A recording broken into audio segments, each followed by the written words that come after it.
விஜய் வரதராஜ் ஓக்கலுளி ஓக்கலுளி ஓக்கலுளி. அனைவருக்கும் வணக்கம். நீங்கள் கேட்டுக்கொண்டிருப்பது உங்கள் விஜய் வரதராஜன் वकलोली। आप है तमिल पीपल का लिसनिंग है विजय वरदराज वकलोली का पॉडकास्ट ये कहना है। வணக்கம் நேர்களே, இது உங்கள் விஜய் வரதராஜின் ஓக்கலுளி. முறை தனியாக பேசாமல் கூட ஒரு 1 2 4 பேரோட குதிரவாள் படத்தின் குழுவா இல்லை அவங்கள என்னன்னு சொல்லணும், ஆனால் நீங்களே சொல்லிட்டீங்கன்னா குழு நண்பர்கள், கலைப்படைப்பாளிகள், ரைட்டர், ஆமாம், டைரக்டர், அப்புறம் இணை இயக்குனர், ப்ரொஃபஸர் எல்லாருமே இருக்காங்க. வணக்கம்லாம் விடுங்க, அது கிடக்குது நம்ம இதுக்கு பாட்காஸ்ட்டில்.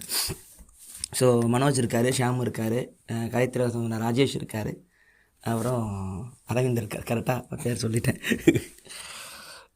சொல்லுங்கள், நீங்களே சொல்லுங்கள், இப்போது என்ன பண்ணலாம்? ஸோ மார்ச் 18 படம் ரிலீஸ் ஆகுது, குதிரவாள் ரிலீஸ் ஆகுது. ஸோ படம் ரிலீஸ் ஆகுது எப்படி பண்ணீங்க அந்த கேள்விக்குள்ளலாம் போக வேணாம். அது எல்லோரும் கேட்குறது. இதில் ஓக்கலில் அது வேணாம். ஓக்கல் எல்லாத்தையும் தூக்கி போட்டுடலாம். ஸோ அதுக்குள்ளேயே வேணாம். முதல்ல இந்த படம் பார்த்து முடிச்சதுக்கப்புறம் முதல்ல எனக்கு தெரிஞ்சது, எல்லாத்தையும் தூக்கி போட்டு முதல்ல நம்ம காலி பண்ணணுங்கிற ஒரு விஷயம் ஒன்று இருந்துச்சு. முதல்ல எல்லாத்தையும் மாற்றிடலாம், தலைகளாக போட்டுடலாம், அது போகுது அப்படின்னு ஒரு எண்ணம் ஒன்று இருந்துச்சு. அது என்ன வேணால் அதுக்கு ஒரு பேர் வச்சு இசம் வச்சுக்கிட்டோம், நமக்கு தேவையே இல்லைன்னு முடிவு பண்ணியாச்சு. ஸோ அந்த அனுபவம் தான். இந்த அனுபவம் திருப்பி நமக்கு ஞாபகம் திருப்பி அது இது மறக்காது. அதுக்கு ஒரு பதில் இருக்கலாம், அது இப்படி தான் கதை முடியுங்கிற இது வரைக்கும் பார்த்து பழக்கப்படலாம், வேறு வருது இதுக்கெல்லாம் போயிடலாம். ஸோ இதை நம்ம சாத்தியமாக்கலாங்கிறதுக்கு தாட்டுக்கு ஒரு ஆரம்பம் ஒன்று இருந்திருக்கும். அது ராஜேஷ் எனக்கு சொல்லணும். நான் பேப்பரில் முறை பேப்பர் கூட இல்லை, அது என்னமா ஒரு மொமெண்ட்டில் உங்களுக்கு வந்திருக்கும்ல, இதை நான் பண்ணலாங்க, ஏன்னா இது ஒரு ஜேர்னி, கஷ்டம்னு கண்டிப்பாக உங்களுக்கு தெரிஞ்சிருக்கும். ஏன்னா அப்படிப்பட்ட ஒரு இதில் தான் நம்ம இருக்கிறோமே. இது சாத்தியமாக ஆரம்பம், இது ரொம்ப நாள் எடுக்கும், இவ்வளோ தூரம் தாண்டி போகிறவங்கிறதுக்கு எங்கேருந்து உங்களுக்கு இது ஆரம்பிச்சது? குதிரைவாள் ஒரு எல்லா ஃபில்ம் மேக்கர்ஸும் மாதிரி தான், ஒரு படம் பண்ணோம் அப்படின்னு சொல்லிட்டு சும்மா கிளம்பி வர்ற மாதிரியான ஒரு விஷயந்தான். ஏதோ ஒன்று எக்ஸ்பெரிமெண்ட்டாக பண்ணுறதுக்கான ஸ்பேஸ் அப்படிங்கிறது ஒன்று இருக்குது அப்படிங்கிறது அப்புறம் தேடி பார்த்ததில் நமக்கு என்ன இருக்கும், என்ன பண்ண முடியும். ஸோ அப்போது மனோஜன் நான் மீட் பண்ணது. ஸோ அங்கேருந்து அப்படியே நிறைய விஷயம் பேசியிருக்கோம். அப்போ ஒரு படம் நடக்காதப்போ சரி இன்னொரு படத்துக்கு போகலாம் அப்படின்னு சொல்லி ப்ராசஸாக ரெடி ஆகும்போது இன்னொரு ஸ்கிரிப்ட் ஒன்று எழுதணும். அது பிச் பண்ண ப்ராசஸில் கஷ்டமாக இருக்கும் அப்படின்னு நினச்சி, அதையும் பட்ஜெட்டாக ஒர்க் அவுட் பண்ண கஷ்டமாக இருக்கும்னு இன்னொரு படம். ஏன்னா ஒரு படத்துக்குள்ளே நம்ம அரைவாகிறது எப்படி அப்படின்னு பார்க்கும்போது அது எல்லாத்தையும் யோசித்து தான் உள்ள வர வேண்டியிருக்கு. ஸோ குதிரைவாள் அப்படிங்கிறது 2-3 விஷயங்களில் ஆரம்பிச்சுது.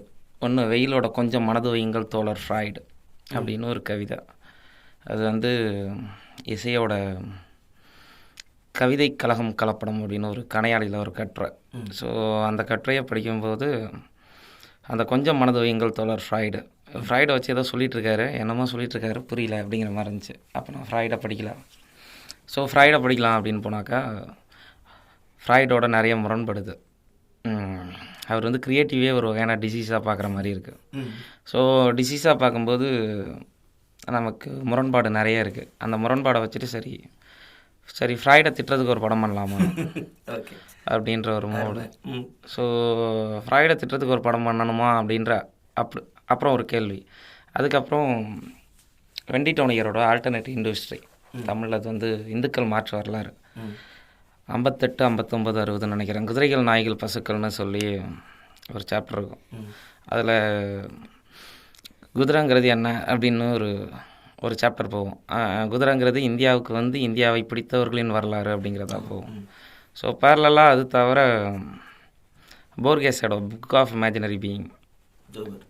ஸோ புக் ஆஃப் இமேஜினரி பீயிங்கில் சென்டார் பற்றி ஒரு குறிப்பு இருக்கும். சென்டார் அவர் என்ன சொல்கிறது, இடுப்புக்கு கீழே குதிரை அப்படிங்கிற மாதிரியான ஒன்றா இருக்கும். ஸோ அந்த குறிப்பை பேசும்போதே ஒரு இடத்துல யூரோப்பியன்ஸ் வெள்ளையர்கள் லத்தீன் அமெரிக்காவை பிடிக்கும்போது ஸோ குதிரையில் போனதை அவர் குறிப்பிடுவார். அங்கே உள்ளவங்களுக்கு குதிரை அப்படின்ற ஒரு விஷயமே கிடையாது, குதிரை மேலே மனுஷன் சவாரி பண்ண முடியுன்றதே அவங்களுக்கு தெரியாது. ஸோ அவங்க குதிரையும் மனுஷனும் ஒன்றா கலந்து ஒருத்தன் வந்துட்டுருக்கான், ரெண்டும் வேறு அப்படின்னு தெரியாது. ஸோ அப்போ அவனை என்ன சொல்கிறது, அவங்களோட போர் தொடுக்க முயற்சி பண்ணுறாங்க. அவங்க கதைகளில் கேட்ட ஒரு க்ரீச் அங்கே வருது போல் இருக்குது, ஏதோ பிற்காலத்தில் ஒரு அழிவு வரும் அப்படிங்கிற மாதிரி ஒரு க்ரீச் வருது போல் இருக்குன்னு அவங்க பயந்துட்டு அட்டாக் பண்ணலாமா வேணாமான்னு யோசிச்சுட்டு இருப்பாங்க. இதில் அவங்களோட ஆயுதங்களை எடுத்து அவங்கள அடிக்க முயற்சி பண்ணும்போது அந்த குதிரையிலேருந்து ஒருத்தன் கீழே விழுந்துருவான். ஒரு மனுஷனே ரெண்டாக பிறந்த மாதிரி அவங்க நினச்சிருவாங்க. அவங்க போர் தொடுக்கிறத விட்டுட்டு பயந்து பின்வாங்குவாங்க. அந்த கேப்பில் தான் ஜெயிச்சதா சொல்லி ஒரு அந்த ஸோ ஒரு குறிப்பு இருக்கும்.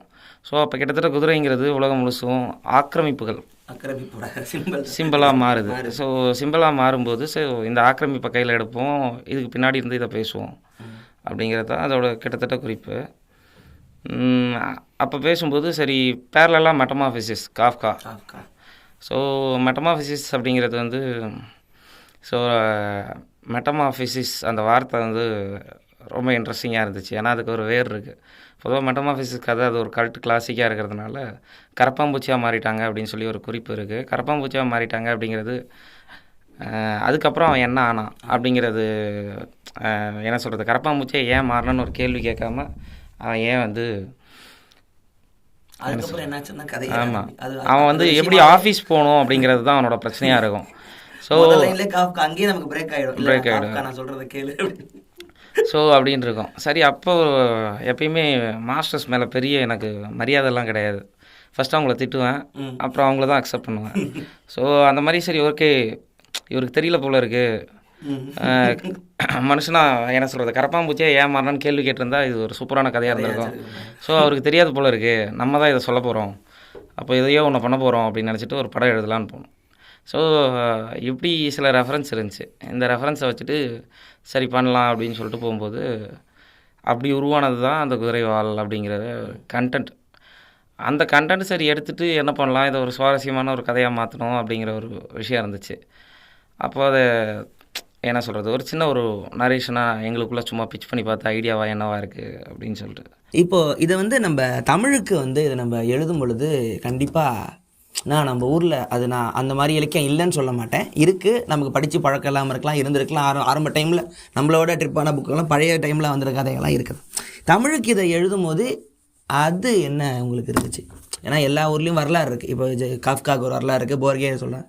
தமிழ்நாடுன்னு வரும்போது, தமிழ் இலக்கியம் வரும்போது உங்களுக்கு இங்கே ஏதாவது ஒரு தடங்கள் இருந்துச்சா? இப்போ ஃப்ராய்டோட கோவத்தை எப்படி தமிழில் காட்டலாம் நீங்கள் யோசிச்சிங்க? அதில் எங்கே உங்களுக்கு வந்து ஒரு பிளாக் ஏதாவது இருந்துச்சா? இல்லை நம்ம ஊரில் பண்ணிடலாம் அப்படிங்கிறது. ஏன்னா நான் இந்த படம் பார்க்கும்போது சொன்னேன், எனக்கு இந்த மொழியில் இந்த படம் பார்க்குறது மொத்தம் சந்தோஷமாக இருந்துச்சுன்னு. ஏன்னா மனசுக்கு பிடிச்ச படம்லாம் வேறு மொழியில் பார்த்தே தான் டிவிடி சப்டைட்டில் பார்த்துட்டு தூங்கும்போது எனக்கு தமிழில் ஒன்று பார்த்துட்டேன். குதிரைவால் தான் முதல்ல மனோஜ் கிட்ட சொன்னதே. அது உங்களுக்கு தமிழில் பண்ணிடலாங்கிற இது வரும்போது எது உங்களுக்கு வந்து உங்களை இது கொண்டு போச்சு, இல்லை தடையாக இருந்துச்சு? தடையாக இருந்ததா அப்படின்னு தெரியாது. இங்கே இருக்க சீரியஸ் லிட்ரேச்சரோட தன்மை அது விளையாடுற பழக்கம் இல்லை. கொஞ்சம் சாப்பிடுவேன், இப்போ கொஞ்சம் அதிகம் சாப்பிடுவேன்னு வச்சுக்கலாம். அப்போ கொஞ்சம் சாப்பிடுவேன், படிப்பேன். முன்னாடி பைபிள் தான் கிடச்சிது, அதை மட்டும் தான் படிச்சுட்டு இருந்தேன். ஸோ விளையாட முடியாது. சரி ஸ்கூல் படிக்கும்போது சின்ன பசங்க புக்கெல்லாம் எடுத்து படிச்சுட்ருப்பேன். சரி வேறு எதுவும் பண்ண முடியாது, திரும்ப புக்கை தான் படிக்கணும், இல்லை நியூஸ் பேப்பர் குப்பையிலேருந்து எடுத்து படிக்கணும். அப்படி ஒரு ப்ராசஸில் தான் இருந்துச்சு. படிக்கிறத தவிர பெரிய ப்ராசஸ் ஒன்றும் லைஃப்பில் இல்லை. அப்போ திடீர்னு ஒரு லிட்ரேச்சர் இருக்குது அப்படின்னு சொல்லி ஏதோ ஒரு அறிமுகம் வருது. ஸோ அந்த அறிமுகத்தை ஒட்டி சும்மா படித்து பார்க்குறேன். படித்து பார்க்கும்போது அதில் ஒன்று கிடைக்கிது. ஸோ சும்மா வாசிச்சுட்ருக்கேன். அது ஒன்றும் அவ்வளோ பெரிய அநேகமாக கரிச்சாங்குஞ்சோட பசித்தமானோன்னு நினைக்கிறேன். ஸோ அதை படிச்சுட்ருக்கேன். படிச்சுட்டு இருக்கும்போது ஒன்றும் அவ்வளோ சுவாரஸ்யமாக இல்லை. தூக்கம் வந்துச்சு, நல்லா தூங்கிட்டேன். அநேகமாக செங்கல்பட்டு பக்கத்தில் பரனூர் ரயில்வே ஸ்டேஷன் பக்கத்தில் இருக்க ஏரியிலன்னு நினைக்கிறேன். அங்கேயே சைடில் தூங்கிட்டு எந்திரிச்சு பார்த்தாக்கா ரொம்ப நேரம் டைம் ஆகிடுச்சு. சரி அந்த நாவல் அவ்வளோதான் நல்லா இல்லை அப்படின்னு சொல்லிட்டு வச்சுட்டு கிளம்பி போயிட்டேன். அப்புறம் திரும்ப படிக்கிற ஹேபிட் கிடையாது, எந்த நாவலையும் எடுத்து படிக்கணும் அப்படின்ற எந்த மூடும் இல்லை. ஸோ திரும்ப வீட்டுக்கு வந்துட்டு ஒரு நாவல் படித்தா நல்லா இல்லை அப்படின்னு சொல்லி பேசிகிட்டு இருந்துட்டு ஒரு வாரம் போயிடுச்சு.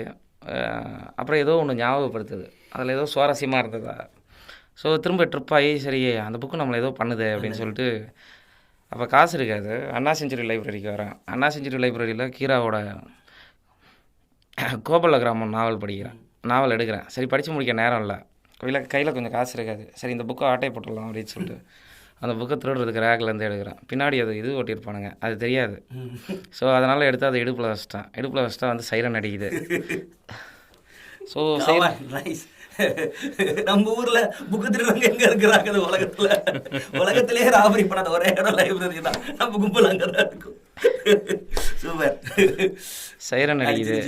ஸோ சுற்றி வளைச்சிட்டாங்க. ஓ ஏதோ பெரிய தப்பு பண்ணிட்டோம் போல இருக்கு. அப்பாலஜி எல்லாம் கேட்குறாங்க. இல்லை போலீஸில் கம்ப்ளைண்ட் பண்ணுவாங்கிறாங்க. என்ன எடுத்த காட்டு. ஸோ அப்புறம் சரி ஓகே இந்த ஒரு புக்கு தான் எடுத்து, இல்லை நான் வீட்டை வந்து செக் பண்ண போகிறேன்றாங்க. ஓ நம்ம பெரிய தப்பு பண்ணிட்டோம் போல இருக்கு, எதுவும் பண்ண முடியாது போல், நம்ம இப்போ அரெஸ்ட் பண்ணிடுவாங்க போல் அப்படின்லாம் ஒரு இமேஜினேஷன் போயிட்டுருக்கு. சாரி கேட்டு ஒரு அப்பாலஜி எழுதி கொடுத்துட்டு ஸோ வீட்டில் வந்து ரொம்ப டிப்ரெஸ் ஆகி நான் கேரளா போகிறேன்.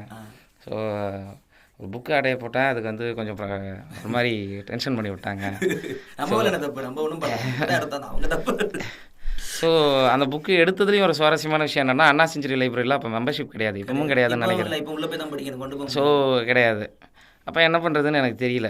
சரி ஓகே திரும்ப நான் கேரளா போயிட்டு ரிட்டன் வந்து சரி படிக்கிறதே வேணாம், இல்லைனா புக்கு சொந்தமாக வாங்கினா தான் படிக்கணும் அப்படிங்கிற ஒரு சூழல் வந்துருச்சு. ஏன்னா லைப்ரரி போகிற மூடு போயிடுச்சு. இனிமேல் லைப்ரரியில் போயெல்லாம் படிக்க முடியாது. ஸோ ஆமாம் வேணாம் அப்படிங்கிற மாதிரி ஒரு சூழல் வந்துருச்சு. சரி ஓகே அதுக்கப்புறம் சும்மா அநேகமாக நம்ம கார்த்திக் இல்லை அதுக்கு முன்னாடி வேறு யாரோ கொஞ்சம் புக்கு சும்மா வாங்கிட்டு வந்து கொடுத்தாங்க. எல்லாமே ஆங்கிள்ஸ் மார்க்ஸ் அப்படின்னு இருந்துச்சு. சரி அதை சும்மா படிச்சுட்ருப்போம் அப்படின்னு சொல்லிட்டு அப்புறம் எதை படித்தாலும் எனக்கு கேள்வி தான் வரும். ஸோ அது மேலே அப்படியே ஒப்பீனியனாக ஏற்றுக்கலாம் எதுவும் முடியாது. ஸோ ஏன் இது இப்படி இருக்குது அப்படிங்கிற மாதிரி அந்த கேள்வி அப்படியே அடிக்கிட்டே போயிட்டு இப்படியான ஒரு வாசிப்புக்குள்ளே இருந்தது. அதனால் வாசிப்பில் இருந்து தான் கதையை முடிவு பண்ண முடியும் அப்படிங்கிற ஒரு இடம் இருந்துச்சு. ஒன்று வந்து எனக்கு தெரிஞ்ச கதைகள் மேலே ரொம்ப சுவாரஸ்யம் இல்லை. ஒரு கிராமத்துலேருந்து வந்தோம்னா ஒரு லைஃப் தெரியும், அந்த லைஃப் வந்து ஏதோ சுவாரஸ்யம் இல்லை. ஸோ எனக்கு அது போதாதுன்னு தெரிஞ்சுது. இல்லைனா அதை வேறு யாராவது தான் எடுத்துருவாங்களோ அப்படின்ட்டு இருந்துச்சு. வேறு யாராவது எடுத்துருவாங்க அப்படின்னு மீன்ஸ் வந்து நான் பார்த்த லைஃப்பை அவ்வளோ டெப்த்தாக கொடுக்க முடியுமான்னு எனக்கு இப்போவும் நம்பிக்கை இல்லை. ஸோ அதை வேறு யாரும் பண்ணுறதுக்கு வந்து அவங்களால ரொம்ப கஷ்டம் அப்படின்னு சொல்லிட்டு அவங்க யாராவது பண்ணிக்கிட்டோம், நமக்கு லைஃப் வேணாம், கொஞ்சம் நம்ம வெளியில் போயிடுவோம் அப்படின்னு சொல்லிட்டு அப்புறம் லிட்ரேச்சரை தொடர்ந்து போகிறேன். லிட்ரேச்சர் ப்ராசஸில் எனக்கு ரொம்ப சுவாரஸ்யமாக இருந்தது. ஒரு தலைமறை இயக்கம் அங்கே செயல்படுது. அது வெறும் 200-300 பேர் கொண்ட குழு. ஸோ அப்படிங்கிற மாதிரி அப்போ இருந்துச்சு. இப்போ வந்து அதான் நான் சொல்கிறது 2013-14. ஸோ அந்த மாதிரி ஒரு ப்ராசஸ் இருந்துச்சு. ஓ நம்ம ரகசியமாக இங்கே படிப்பாங்க போல இருக்குது அப்படிங்கிற மாதிரி இருந்துச்சு. அந்த மேகசின் கேட்டாலும் கொடுக்க மாட்டாங்க. ஸோ இல்லை 200 காப்பி தான் போட்டோம், 300 காப்பி தான் போட்டோம் அப்படின்னுவாங்க. ஸோ இதுக்கிடையில் சில ரைட்டர்ஸ் வந்து மேகசின் தேடி அவங்க வீட்டுக்கே போனால் கூட இல்லை எங்கள்கிட்ட இருந்தது முடிஞ்சிருச்சு, இல்லை நீ இதை படிக்கிற அளவுக்கு உனக்கு தகுதி இல்லை, ஸோ தகுதி இல்லை அப்படின்வாங்க. இல்லைனா நீ இதை படிச்சுட்டு வா, அவங்களே ஒரு புக்கை கொடுத்து இதை நீ புரிஞ்சுக்கிட்டு வா, இதில் வந்து நான் உன்ட்ட சில கேள்வி கேட்பேன், பதில் இருக்குமான்னு அப்படின்னு சொல்லிட்டு கௌதம சித்தார்த்தன் ஒரு வாட்டி கேட்டார். எனக்கு ஏங்க புரியாது அப்படின்னா, மௌனி ஃபஸ்ட்டு வா அப்படின்வாங்க. ஸோ மௌனியா, சரி மௌனியை நான் ஃபஸ்ட்டு வரேன். மௌனி ஃபஸ்ட்டு போய் நின்னாக்கா அவங்க ஒன்று கேட்பாங்க. ஸோ நம்ம ஒரு பதில் சொல்லுவோம். ஸோ அந்த பதில் சொன்னாக்கா நீ வந்து நாம் எவற்றின் நடமாடும் நிழல்கள் நாம் அப்படிங்கிறது என்ன எந்த இடத்துல வந்துச்சு தெரியுமா அப்படின்வாங்க. ஓ அப்படி வந்துச்சா, நான் கதையை தான் ஃபாலோ பண்ணேன், நான் இதெல்லாம் கவனிக்கலையே அப்படின்னு திரும்பி போய் புக்கை பார்ப்பேன். ஓ வந்திருக்கு, ஆமாம் வந்திருக்கு, இப்படியே போயிட்டுருக்கோம். சரி அதுக்கப்புறம் புக்ஸ் கொடுப்பாங்க. சரி இதில் ஏதோ ஒரு உலகம் இருக்குது, இந்த உலகம் ரொம்ப சுவாரஸ்யமாக இருக்கும் போல இருக்குது அப்படின்னு சொல்லிட்டு சும்மா அப்படியே ஒவ்வொரு புக்காக போகுது. ஒவ்வொரு ரைட்டர்ஸாக வாசிச்சுட்ருக்கேன். அப்போ ரொம்ப ரியலிஸ்டிக் ரைட்டர்ஸ் தான். அப்போ வந்து வெளியிலலாம் லிட்ரேச்சரில் கிட்டத்தட்ட ஒரு தமிழ் தேசிய சிந்தனைவாதி தான். சீமான் மாதிரி நாளைக்கே தனித்தமிழ்நாடு அமைச்சிருவோம் அப்படிங்கிற இடத்துல தனித்தமிழ்நாடு அமைச்சிடணும், என் காலத்தில் ரொம்ப முக்கியமான பிரச்சனையாக இருந்த இலங்கை தமிழர்களுக்கு நான் தான் விடுதலை வாங்கி கொடுக்கணும், அதுக்கு கலை தான் பெரிய டூல். ஸோ அதுக்காக ரகசிய படையெல்லாம் உருவாக்கணும், அதுக்கு வந்து வாசிப்பு வந்து ஒரு ரகசிய செயல்பாடாக இருக்கும். இங்கே இதுக்கு நம்ம ஒரு குழுவை இது வழியாக உருவாக்க முடியும் அப்படின்ட்டு ஒரு அமைப்பை உருவாக்குறோம். அந்த அமைப்பு வந்து சொற்களால் ஆனதே உலகு. அப்பப்போ நாங்கள் போஸ்டர்லாம் அடிப்போம். அமைப்பு பேர் சொற்களால் ஆனதே உலகு. அந்த போஸ்டரில் ஒபாமா வந்தாலும் போஸ்ட் அடிப்போம், யார் வந்தாலும் இங்கே வந்தால் இந்தியா போஸ்ட் அடிப்போம். எங்களுக்குள்ளேயே அந்த போஸ்டர் இருக்கும். ஸோ வேறு எங்கேயும் போகாது. அங்கங்கே சில இடத்துல அடிப்போம். ஃபோன் நம்பரை தைரியமாக ப்ரிண்ட் பண்ணிடுவோம். திரும்ப போயிட்டு ஃபோன் நம்பரை தைரியமாக அடிச்சிருவோம். அதுக்கப்புறம் ஒருத்தனை விட்டு அந்த ஃபோன் நம்பரை மட்டும் கிழிச்சிரு மாற்றி பிரிண்ட் பண்ணிட்டு ரகசிய குழு நம்பர் போட்டுருவோம் அப்படின்னு சொல்லிட்டு அது ஒரு சவுண்டில் போவோம். சரி ஓகே இது வந்து பெருசாக ஒன்றும் பண்ண முடியாது போல். சரி அதை கொஞ்சம் சுற்றுச்சூழல் அமைப்பு மாதிரி போச்சு. அதுக்கப்புறம் சில ஆணவ கொலைகளை தட்டி கேட்போம் அப்படின்ற மாதிரி போச்சு. சரி இப்படியே போச்சுன்னா என்ன பண்ணுறது? அப்புறம் கொஞ்சம் கொஞ்சமாக பசங்கள்கிட்டருந்தும் எல்லோரும் காலேஜ் ஸ்டூடெண்ட்ஸ் அப்படின்னும் போது அவனுங்க எல்லாருமே ஒரு கேப் விழுந்துருச்சு. கேப் இருந்தோடனே அப்படியே சினிமா அது சார்ந்த தாட் போயிடுச்சு. அப்போ இங்கே இருக்க சீரியஸ் லிட்ரேச்சரில் ஒரு குறிப்பிட்ட காலத்தில் சில ரைட்டர்ஸ் இன்ட்ரடியூஸ் ஆகிறாங்க. ரமேஷ் பிரேமு, கோணங்கி, ரொம்ப முக்கியமாக கோணங்கி, பா வெங்கடேசன் வந்து ஒரு ஃபிக்ஷனை எப்படி அணுகணும் அப்படிங்கிறத தனிப்பட்ட பேச்சில் நிறைய சொல்லிகிட்டே இருப்பார். ஸோ அந்த தனிப்பட்ட பேச்சு கிட்டத்தட்ட ஒரு 5-6 தடவை தான் அவரை நான் நேரில் மீட் பண்ணியிருப்பேன்னு நினைக்கிறேன். ஒரு லென்த்தி கான்வர்சேஷன். முதல்ல அவரை பார்க்கும்போது எனக்கு ஒரு பழக்கம் இருந்துச்சு. அப்போ நல்ல புக்கு படித்தேன்னா அவங்கள அன்டைமில் போய் மீட் பண்ணுவேன். ஸோ எனக்கு இந்த லத்தீன் அமெரிக்கன் லிட்ரேச்சரில் வர மறைந்து திரியும் கிழவன்ற மித்து அந்த வார்த்தை பிடிக்கும். ஸோ அப்படியே வரதும் தெரியக்கூடாது, போகிறதும் தெரியக்கூடாது அப்படிங்கிற மாதிரி. ஒரு நடுராத்திரி 2 மணிக்கு பாவங்கடேசன் வீட்டு கதவை தட்டி, கண்டிப்பாக நான் 5 மணிக்கு ஒசூருக்கு ரீச் ஆகிட்டேன். ஸோ ஆனால் அவரை போய் பார்த்தா நைட்டு தான் பார்க்கணும். அப்படின்னா தான் நம்ம வித்தியாசமாக தெரியும். ஸோ அதனால் சரி ஓகே நம்ம 2 மணி வரைக்கும் வெயிட் பண்ணுவோம் அப்படின்னு சொல்லிட்டு ஒரு 2 மணிக்கு போய் பா வெங்கடேசன் கதை தட்டினா அவருக்கு வந்து நான் உங்களை வாசிச்சிருக்கேன். அப்போ வந்து பாகிரதியின் மதியெல்லாம் வரல, அவ்வளோ பாப்புலர் இல்லை அவர். அதுக்கு முந்தின நாவல் தாண்டவராயன் கதை, அதுதான் என்னோடய ரொம்ப ஆஸ்தான நாவல். ராஜன் மகளில் அவருக்கு எல்லாருக்கும் பிடிச்சதா சொல்லப்படுற ராஜன் மகள் எனக்கு பிடிக்காதுன்னா அது ஓகே. அதாவது நான் அதை குறைச்சி மதிப்பில்லை, அவசியம் இல்லை. நீல வீதி அப்படிங்கிற ஒரு கதை ரொம்ப பிடிக்கும். ஸோ அதனால் ஓகே அவரை அதை ஒட்டி பார்க்க வந்துட்டு தாண்டவராயன் கதை வந்து எனக்கு கொடுத்த பாதிப்பில் அவரை பார்க்க வரேன். அவர் வந்து ஒரு ரைட்டர்னால் பயங்கரமாக என்ன சொல்கிறது, இங்கே இருக்க ஜெயகாந்தன் ரேஞ்சி கரெக்டாக அப்படிலாம் இருக்க மாட்டாங்க. அவர் வந்து ரொம்ப ஹஸ்கி வாய்ஸில் பொம்பளை குரலில் உள்ளேருந்து குரல் கொடுத்தாரு. அவர் வாய்ஸ் கொஞ்சம் ஹஸ்கியாக இருக்கும்.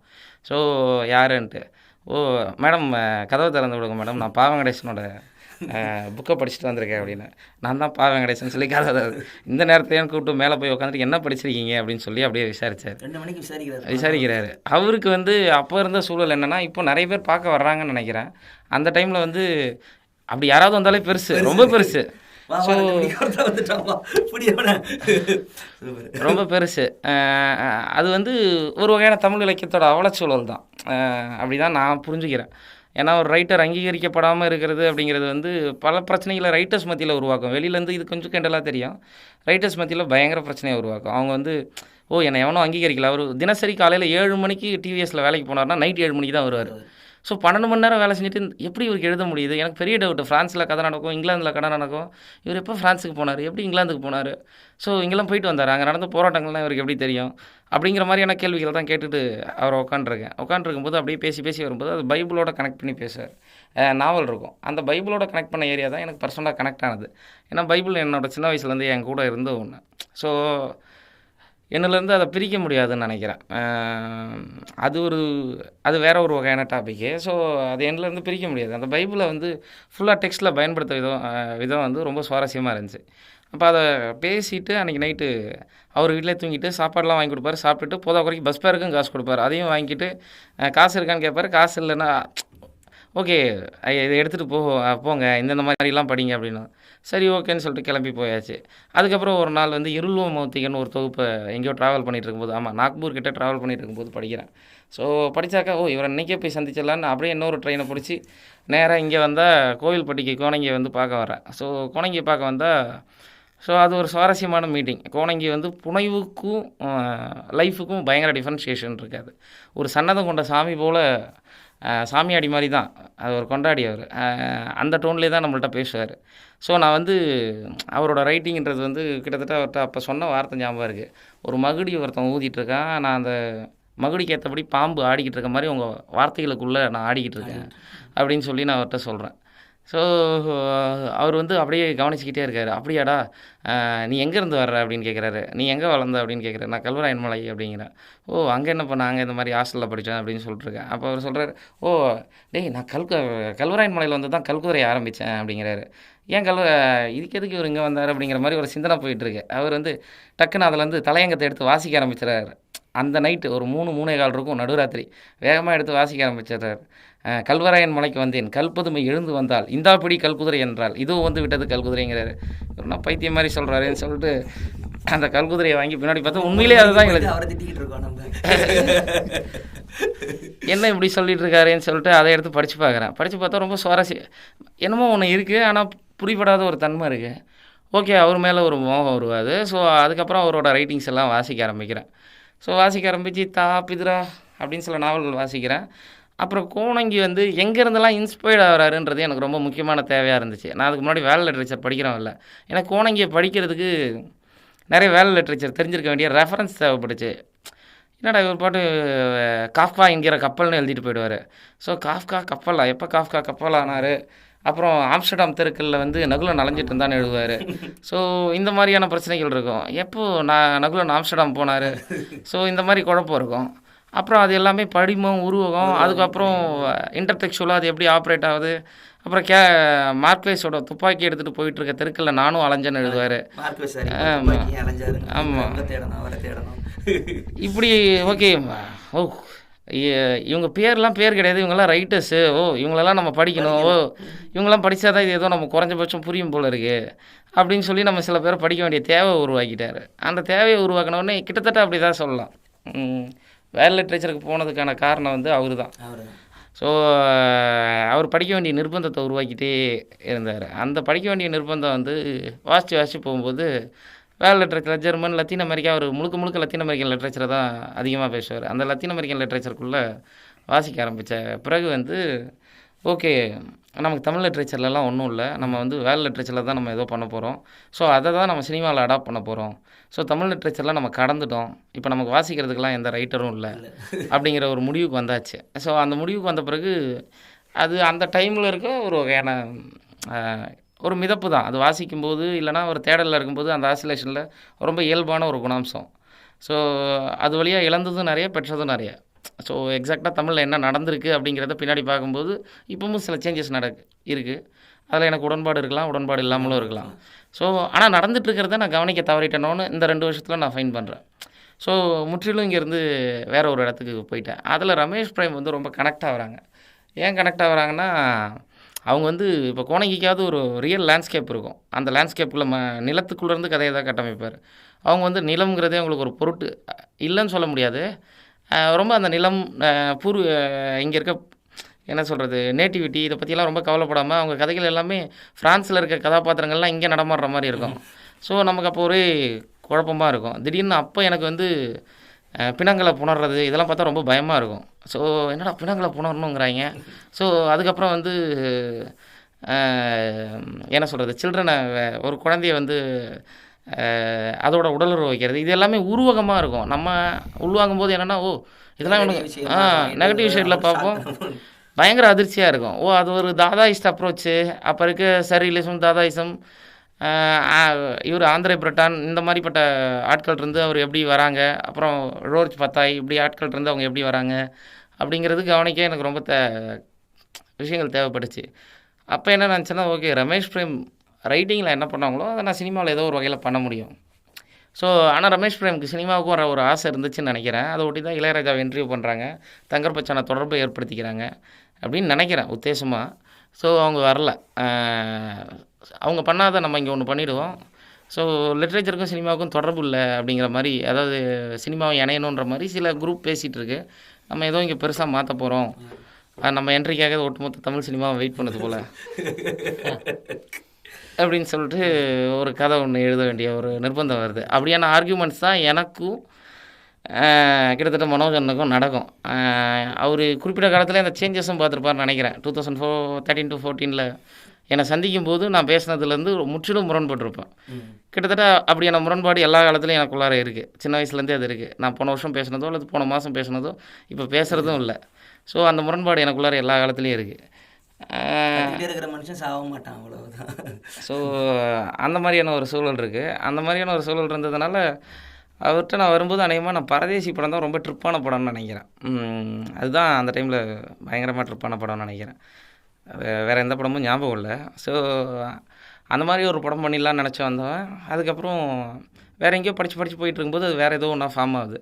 ஃபார்ம் ஆன உடனே அதை ஓகே. அப்போ இருந்த சிக்கலும் என்னன்னாக்கா, நம்ம எது சொன்னாலும் விசித்திரமாக பார்ப்பாங்க. ஸோ கொஞ்ச நேரத்தில் இப்போ நண்பர் ஒருத்தர் இருந்தார், ஏய் இப்படி பேசிகிட்டு இருக்காதரா, பைத்தியன்னு சொல்லிடுவாங்கடா அப்படின்னாரு. ஸோ ஓ அப்படியா. அப்போ மனோஜனை வந்து ஒரு ரெக்கக்னைஸ் பண்ணுற ஒரு விஷயம் இருந்துச்சு. ஸோ வீட்லேயும் ஒரு வகையான அவநம்பிக்கை தான் இருந்துச்சு. வீட்டில் அவநம்பிக்கை இருக்கும்போது ஓகே நம்மளை ரெக்கக்னைஸ் பண்ணால் போதுமா, ரெக்கக்னைஸ் பண்ணுறதுக்கு யாரும் இல்லை, அப்படிங்கிற ஒரு ஜோன் இருந்துச்சு. அந்த ரெக்கக்னைஸ் ரொம்ப முக்கியமாக அந்த காலகட்டத்தில் தேவைப்பட்டுச்சுன்னு நினைக்கிறேன். ஏன்னா ஓன் ஜட்மெண்ட் இல்லை. ஸோ டக்குன்னு பித்த மனநிலையில் இருப்பேன். நான் நடந்து போயிட்டு இருந்தேன், எனக்கு இப்படி ஒன்று தெரிஞ்சுது. திடீர்னு டெக்ஸ்ட்டில் இருக்கிறவங்களாம் தெருவில் வந்துடுவாங்க, அவங்களெல்லாம் நான் பார்த்துட்டு இருப்பேன். ஸோ எந்த தெருவுமே இப்போ உள்ள தெருவாக தெரியாது. தஞ்சாவூருக்கு போனால் ராஜராஜ சோழன் வருவான், இவன் இங்கேருந்து போவான், இப்படியான இமேஜினேஷன் வந்துக்கிட்டே இருக்கும். அந்த இமேஜினேஷன் வந்துகிட்டு இருக்கும்போது நம்ம இந்த உலகத்தில் இல்லையா, வேறு எங்கேயோ இருக்குமா அப்படிங்கிற அந்த கால மயக்கங்கிறது இதே நேரத்தில் அந்த அது வந்து ரொம்ப பெருசாக இருந்துச்சு. அதில் ட்ரிப் ஆகிட்டே இருந்தேன். இன்னும் ஒரு ஃப்ரெண்டு நான் பேசினதெல்லாம் சூப்பராக இருக்குன்னு சொன்ன ஒரு ஃப்ரெண்டு பின்னாடி வந்து அடித்து சரக்கு இறங்கிடுச்சுடா நீ பேசின பேச்சில் அப்படின்னு சொன்ன இதுவும் ஞாபகம் வந்துச்சு. இன்னொரு தடவை அவங்க கூட வந்து குடிக்க கூட மாட்டேன் அப்படின்னு பேசினதும் ஞாபகம் இருக்குது. ஸோ அப்படி இருக்கும்போது அந்த காலகட்டத்தில் அதை ஓகே அது தப்பு சரி அப்படிங்கிறதெல்லாம் தாண்டி அது அப்படி இருக்குது, ஓகே இப்படி ஒன்று இருக்குது அப்படிங்கிறத அப்போ அக்செப்ட் பண்ண டைம். ஓன் ஜட்மெண்ட் இல்லாதது அப்படின்றத இடத்துல வந்து சொல்ல யாரோ ஒரு அங்கீகாரத்துக்கு தான். ஏன்னா இது ஒரு ஐடியா, இந்த ஐடியா வந்து இங்கே ஒர்க் ஆகாது அப்படிங்கிறதெல்லாம் பேசாமல் இது நல்லா இருக்குது அப்படின்றது வந்து ரொம்ப முக்கியமான தேவையாக இருந்துச்சு. அப்புறம் எனக்கு சினிமாவிலேருந்து பெரிய இன்ஸ்பிரேஷன் எதுவுமே இல்லை. எனக்கு இப்போவும் ஒரு நினைப்பு இருக்குது, நான் சினிமா இங்கே வேலை சினிமாவிலேருந்தே நான் வேறு ஏதோ ஒன்று பண்ணிடுவேன்னு. ஸோ அதுக்கு வந்து சினிமாவில் மேஜராக ஷார்ட்டாக பார்ப்பேன், ஒரு ஷார்ட் டிவிஷனாக பார்ப்பேன், விஷுவலாக ஒரு விஷயத்தை கிராஃப்டாக கற்றுக்க முயற்சி பண்ணுவோம். ஏன்னா அது வேறு விஷயம். ஆனால் ஒரு படத்தோட ஒரு ரைட்டிங் பெர்ஸ்பெக்டிவில் சில படங்கள் ரொம்ப கிளாசிக் ஃபில்ம் மேக்கர்ஸ் மேலே தான் எனக்கு இப்போவும் ஈடுபாடு இருக்குது. ஸோ ரொம்ப கிளாசிக் ஃபில்ம் மேக்கர்ஸ் தான். டார்கோஸ்கியோ பயங்கரமாக கொண்டாடுவாங்க. ஏன்னா வந்து டார்கோஸ்கி பார்த்துட்டு எனக்கு ஒரு பிரச்சனையே இருந்துச்சு. எவெல்லாம் மக்களுக்கு ஒரு 10 பேருக்கு பிடிக்குதோ, முக்கியமாக என் கூட இருக்க 5 பேருக்கு பிடிக்குதோ அவன் எனக்கு பிடிக்கக்கூடாது, பிடிக்காது கிடையாது. ஸோ இல்லை அது ஒன்று இருக்குது. எல்லாருக்கும் இது விஷயம் வந்து பிடிச்சா நமக்கு கண்டிப்பாக இது பிடிக்கணுங்கிறதும் இப்போ ஒரு பிரச்சனையாகவே இருக்குது. அது ஒன்றும் தப்பும் இல்லை. அது இப்போது அது என்ன ஒரு இதுனா நம்ம ஊரில் இந்த மொழி தான், தமிழ் மொழி வந்து ஒரு விஷயம் ஒரு பெரிய பிளாக்காக இருந்திருக்கும். நம்ம மொழி வந்து சரி எழுத்துக்கோ இதுக்கெலாம் அடாப்ட் ஆகாத ஒரு மொழி. பிரமிழ் வந்து சொல்வார் மொழி வந்து மாறணும் தமிழில் வந்து. அது வந்து அதோட அந்த ஸ்ட்ரக்சரே பிரேக் ஆனால் மட்டும்தான் மற்ற உலகத்துறை எல்லாமே தமிழுக்குள்ளே வரும் அப்படின்னு நான் ரொம்ப கம்மியாக படித்ததில் எனக்கு நான் வந்து பிரமிழ் படிக்கும் போது கண்ணில் தான் இப்படி ஒரு ஆள் ஒருத்தர் இருந்திருக்காருன்னு சொல்லிட்டு அப்புறம் கோணங்கி கோணங்கி என்கிட்ட சொல்லுவாங்க, கோணங்கி யாருக்கும் இது புரியாது அப்படிமா. ஆனால் கோணங்கியை வந்து அதில் அர்த்தம் புரியாதுங்க, அந்த வார்த்தை நீங்கள் வந்து உள்ள மனசுக்குள்ளே நீங்கள் வந்து படமாக ஓட்டி பாருங்க அப்படிம்பேன்.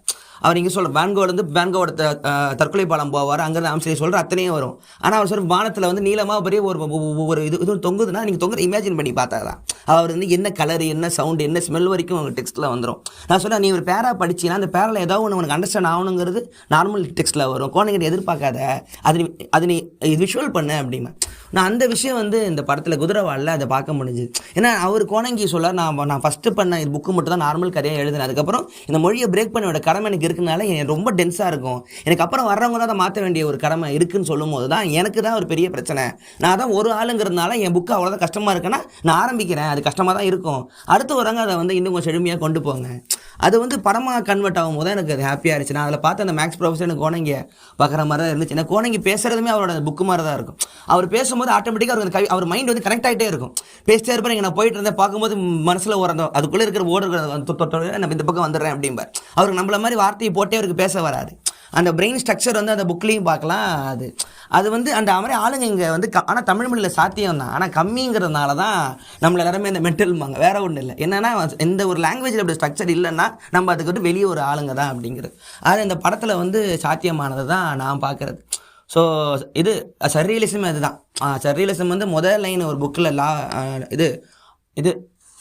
இது லாட்ரமான்ட்டு எழுதுகிற புக்கில் ஒரு வார்த்தை அவர் தான் முதல்ல எழுதுறார். ஒரு டேபிள் மேலே ஒரு இந்த மிஷின் இந்த தையல் மிஷினை ஒரு அம்பர்லாம் வைக்கிறாங்கன்னு ஒரு லைன் ஒன்று வருது. அதுதான் முறை உலகத்தில் 2 வேறு உலகம் ஒரு இடத்துல சம்மந்தமே நம்ம அர்த்தம் இல்லாமல் கனெக்ட் ஆகிற முதல் லைன். அங்கே தான் சர்ரியலிசம் ஆரம்பிக்குது. தமிழுக்கு அது ஏன் வரலைங்கிறத விட நம்ம இந்த ரியலிசமை ரொம்ப கொண்டாடுற ஒரு நிஜத்தில் நடக்கிறத மட்டுமே அனுபவிச்சு எழுதுங்கிற மொழி வந்து சர்ரியலிசம்குள்ளே வரலை. ஸோ அது வந்து இவ்வளோ சீக்கிரம் படமாக வர்றதுங்கிறது எனக்கு ஹாப்பி தான். இதை நீங்கள் இந்த மீடியமாக மாற்றணுங்கிற போது உங்களுக்கு ராஜேஷ்க்கு அது என்ன மாதிரி ஒரு இது இருந்திருக்கும்? ஏன்னா அவர் வந்து டெக்ஸ்ட்டில் இருந்து ஒரு கிளியராக வச்சுதான் வராரு. ஆனால் படமாக மாற்றும் போது அதில் வந்து பணம் வருது, கேமரா வருது, லைட்டு வருது, சினிமாங்கிற போது பெரிய எடுத்தோடனே பெரிய படமாகவே போயிட்டீங்க. அது வரும்போது அது என்ன மாதிரி ஒரு டிஸ்கஷன் போச்சு? எனக்கு இதுதான் உங்களோட இந்த ஃபிலாசபின்னு ஒரு ஃபிலாசபி கூட சொல்ல வரல. இசாம்லாம் நம்ம வெளியில் இன்டர்வியூக்கு சொல்லிக்கிறது. ஒரு கிளாரிட்டி இருக்கும்ல, இதுதான் நம்மளோட இடங்கிறத வந்து எப்படி ஒரு அந்த முடிவுக்கு வந்தீங்க உதரவாளன் டேரக்ஷனில் போகணும்? ஃபஸ்ட்டு தமிழ் மொழியில் சரியலிசம் வரலன்னு ஒத்துக்கிறீங்களா? நான் வந்து கம்மியாக வந்திருக்குன்னு நான் எனக்கு தெரிஞ்சது தான் நான் சொல்கிறேன். அவ்வளோ அதாவது இல்லை, அது ஒரு பிரச்சனை இருக்குது. பிரமிழ் சொன்னதும் அது உலகம் முழுசுமே இருந்த பிரச்சனை தான். எபிக்ஸில் எப்பயுமே அந்த எலிமெண்ட்ஸ் இருக்கும், மித்துங்கிற பேரில் இருக்கும். நீங்கள் சிலப்பதிகாரத்தில் ஆல்மோஸ்ட் சிலப்பதிகாரம் வந்து எல்லா படிமங்களையும் பயன்படுத்தியிருக்கு. உதாரணத்துக்கு மதுரை எரிஞ்சிச்சுன்னுவாங்க. திராவிட இயக்கங்கள் வந்து மதுரை எரித்த கண்ணகி பற்றி பயங்கர வீரமாக சொல்லிக் கொடுப்பாங்க. ஏன் மதுரை எப்படி எரிச்சாங்கன்னு சொல்லிக் கொடுக்க மாட்டாங்க. ஸோ அது போய் எப்படி எரிச்சாங்கன்னு பார்த்தா மார்பை பிச்சு எரிஞ்சால் மதுரை எரிஞ்சிச்சுன்னுவாங்க. ஸோ இது வந்து சென்சர் ஆகிருக்கும் சிலபஸில். ஸோ மார்பை பிச்சு எரிஞ்சால் எப்படி மதுரை எரியுங்கிற இன்டர்பிரேஷன் வந்து ரொம்ப முக்கியமானது. அது ஒரு மெட்டஃபர். அது அந்த மெட்டஃபரில் 2-3 விஷயம் அடங்கியிருக்கிறதா பார்க்குறேன். திரும்ப டிடி கோசாமி படிக்கும்போது நான் ஒரு இடத்துல கவனிக்கிறேன். அவர் வந்து மகாராஷ்டிராவில் சதி உடன்கட்டை ஏறுதல் இறந்து போன பொண்கள் வந்து கணவன் இறந்த உடனே அந்த தீயிலே இறங்கி இறந்து போன பொண்ணுங்களை வந்து 2 மார்பு வச்சு ஒரு ஸ்கல்ப்சர் மாதிரி பண்ணுறாங்க. ஸோ அதுவே கணவன் இறந்து கொஞ்சம் நாள் கழித்து சிதை மூட்டி தீ குளித்த பெண்களை வந்து 1 மார்பு வச்சு பண்ணுறாங்க. ஸோ இதை நான் கிட்டத்தட்ட ஒரு ஆந்த்ரோபாலஜிக்கலாக வந்து ஒரு மெட்டீரியலிஸ்டிக் அப்ரோச்சில் அங்கேருந்து சிலப்பதிகாரத்தை இன்டர்பிரேட் பண்ணி பார்க்குறேன். இது சரியாக தப்பான்னு தெரியாது, வரலாற்று ஆய்வாளர்கள் இதை மறுக்கலாம். இன்டர்பிரேட் பண்ணி பார்க்கும்போது அங்கே இருக்கிற அந்த இவன் வந்து ஒரு முளையை பிச்சு எறிவா மதுரை எரிஞ்சிடும் அப்படிங்கிற படிமம் வந்து ஒரு வேளை கண்ணகியே தீ குளிச்சிருக்கலான்ற படிமமாக தீ குளிச்சிருக்கிறான் என்ற அப்படிங்கிற இன்டர்பிரேஷன் தான் இருக்க முடியும். கிட்டத்தட்ட திராவிடியன் ஐடியாலஜி தான், திராவிட மொழி குடும்பங்கள் தான் இந்த மொழி குடும்பங்கள் அப்படிங்கிறதுனால மராட்டி வரைக்கும். ஸோ இப்படி ஒரு இன்டர்பிரேஷன் கொடுக்கலான்னு நினைக்கிறேன். இதை விவாதித்ததும் இல்லை, பெருசாக இதை பற்றி நான் பேசினதும் இல்லை. ஆனால் இந்த இன்டர்பிரேஷன் டிடி கோசாம்பியை படிக்கும்போது எனக்கு வருது. அதனால் ஒவ்வொரு விஷயமும் வெவ்வேறு அர்த்தங்களை கொண்டு இங்கே இயங்கிட்டு இருக்கு.